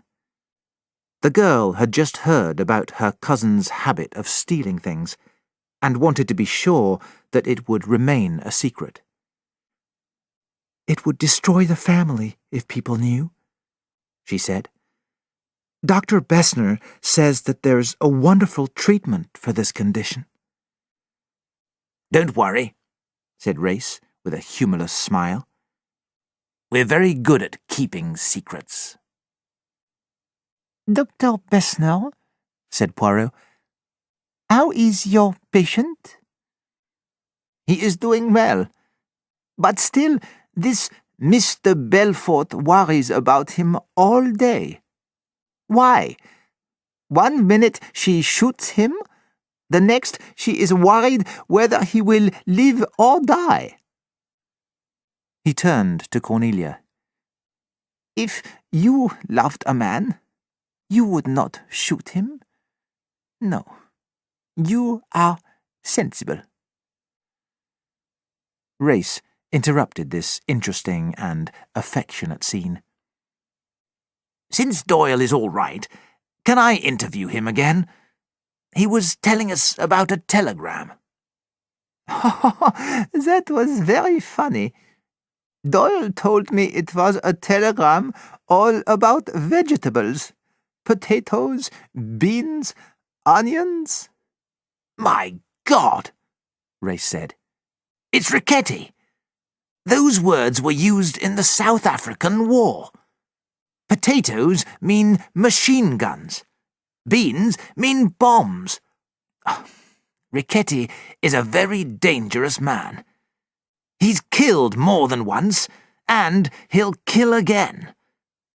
Is he our man?" "Riquetti is your man," Poirot said. "But he did not kill Lynette Doyle.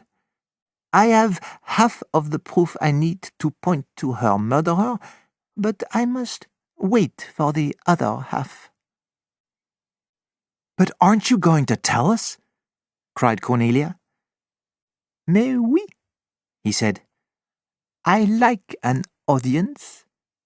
I like to say, see how clever Hercule Poirot is."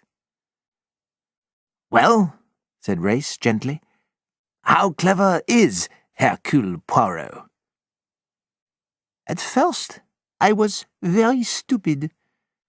I could not understand why Jacqueline de Belfort's pistol had been taken away from the scene of the crime. Finally, I understood. The murderer took it away because he had to take it away, because he had not finished with it." Poirot leaned towards Race. "You and I, my friend, decided that Lynette Doyle's murderer had seen a chance, and had acted without much planning, knowing that everyone would blame Jacqueline de Belfort for the murder after what had happened between her and Simon Doyle. But if that idea is wrong, the whole case changes. Every detail of the crime, even putting a strong sleeping drug in my wine, was very carefully planned and accurately timed long before the Karnak began its journey up the Nile. My first clue was when the pistol wrapped in Miss Van Schuyler's shawl was pulled from the Nile. If the murderer wanted to point the finger at Mademoiselle de Belfort, he had to leave the pistol in Madame Doyle's cabin. Poirot turned towards Dr. Bessner. You, Dr. Bessner, told us that the skin around the bullet hole on Lynette Doyle's head was burned and black. But this would not have happened if the pistol had been wrapped in a shawl. But a bullet from the pistol had been fired through the shawl. Jacqueline certainly did not use the shawl when she fired the pistol at Simon. It appeared, therefore, that a third shot had been fired, one we knew nothing about. That was difficult to explain. Then, in Lynette Doyle's cabin, I found 2 nail polish bottles, but when I smelled the contents, I found that one contained nail polish and the other contained red ink. It suggested a connection with the handkerchief with the pink stain, which had been wrapped round the pistol. Red ink washes out quickly, but always leaves a pale pink stain. And the picture became even clearer when Louise Bourget was murdered. This morning I asked her if she had seen anything the previous night.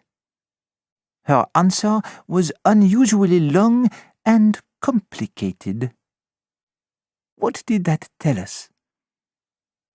That she had climbed the stairs, suggested Race. No. It told me that she was sending a message to someone in the room. I knew that the message was not for me or you, Race, so it had to be for Dr. Bessner or for Simon Doyle.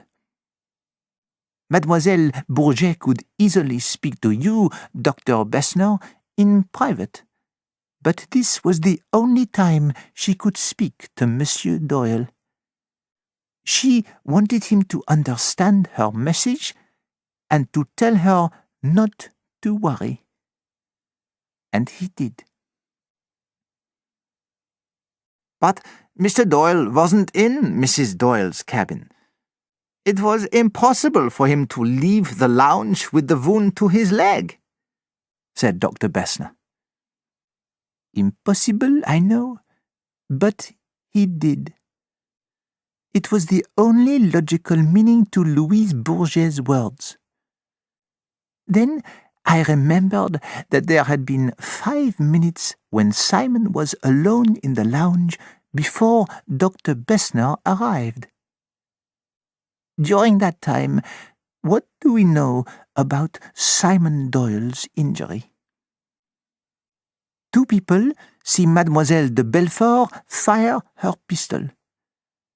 They also see Simon Doyle fall across a chair and put a handkerchief against his leg.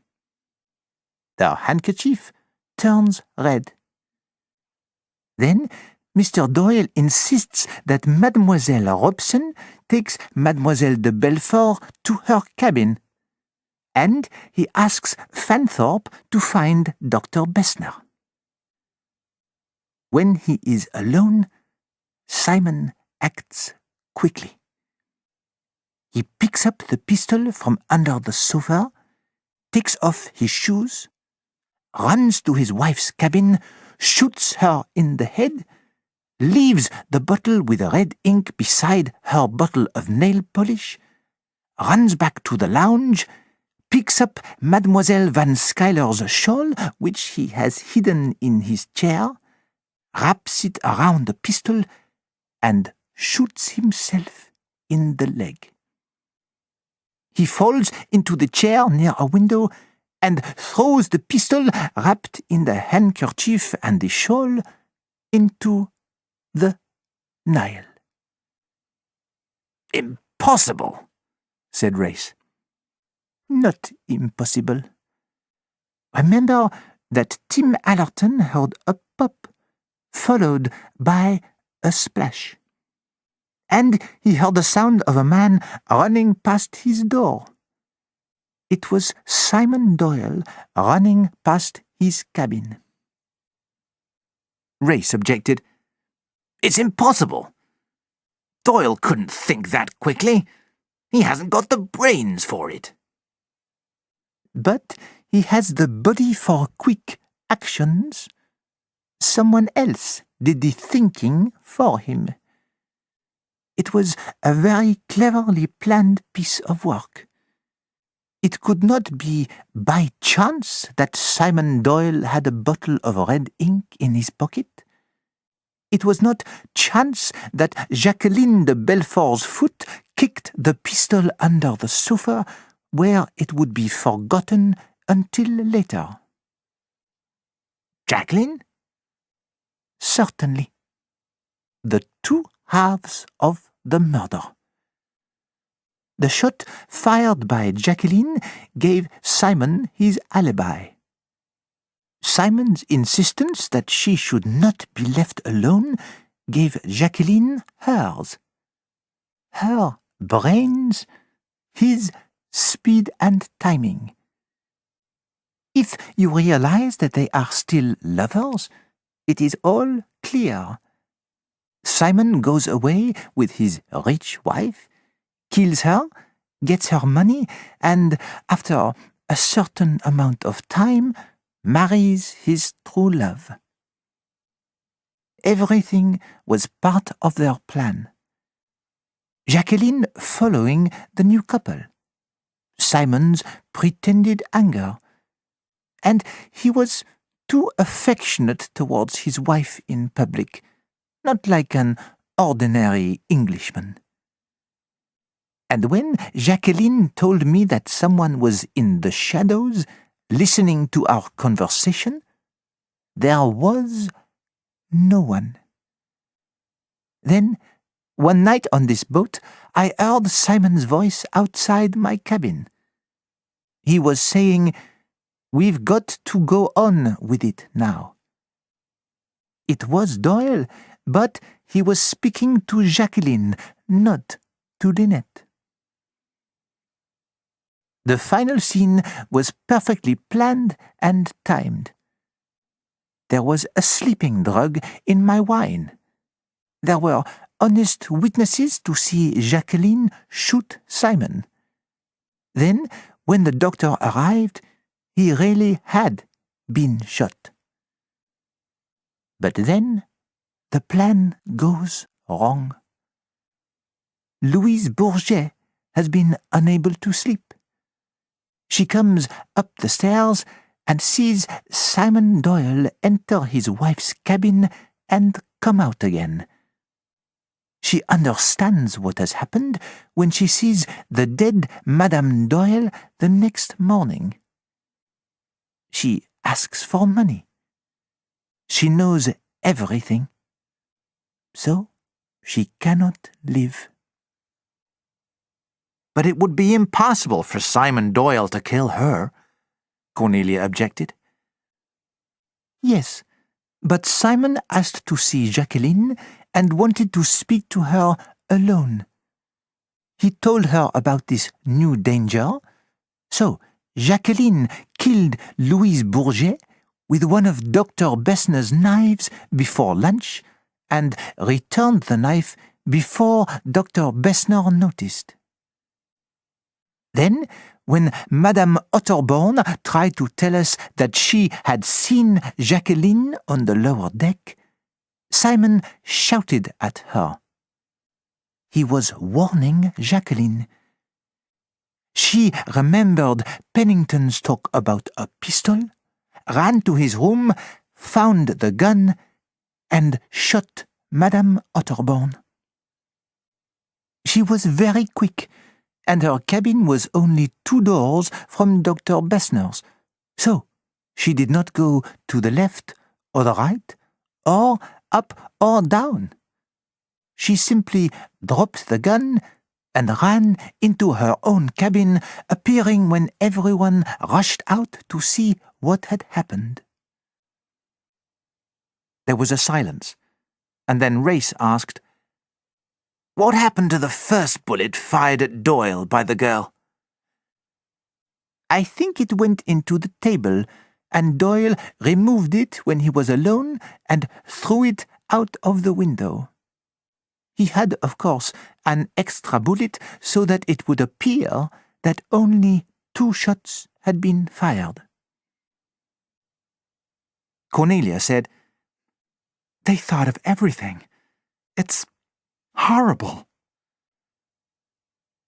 Poirot was silent. His eyes seemed to be saying, "You are wrong. They did not take into consideration Hercule Poirot." Much later that evening, Hercule Poirot knocked on the door of Jacqueline de Belfort's cabin.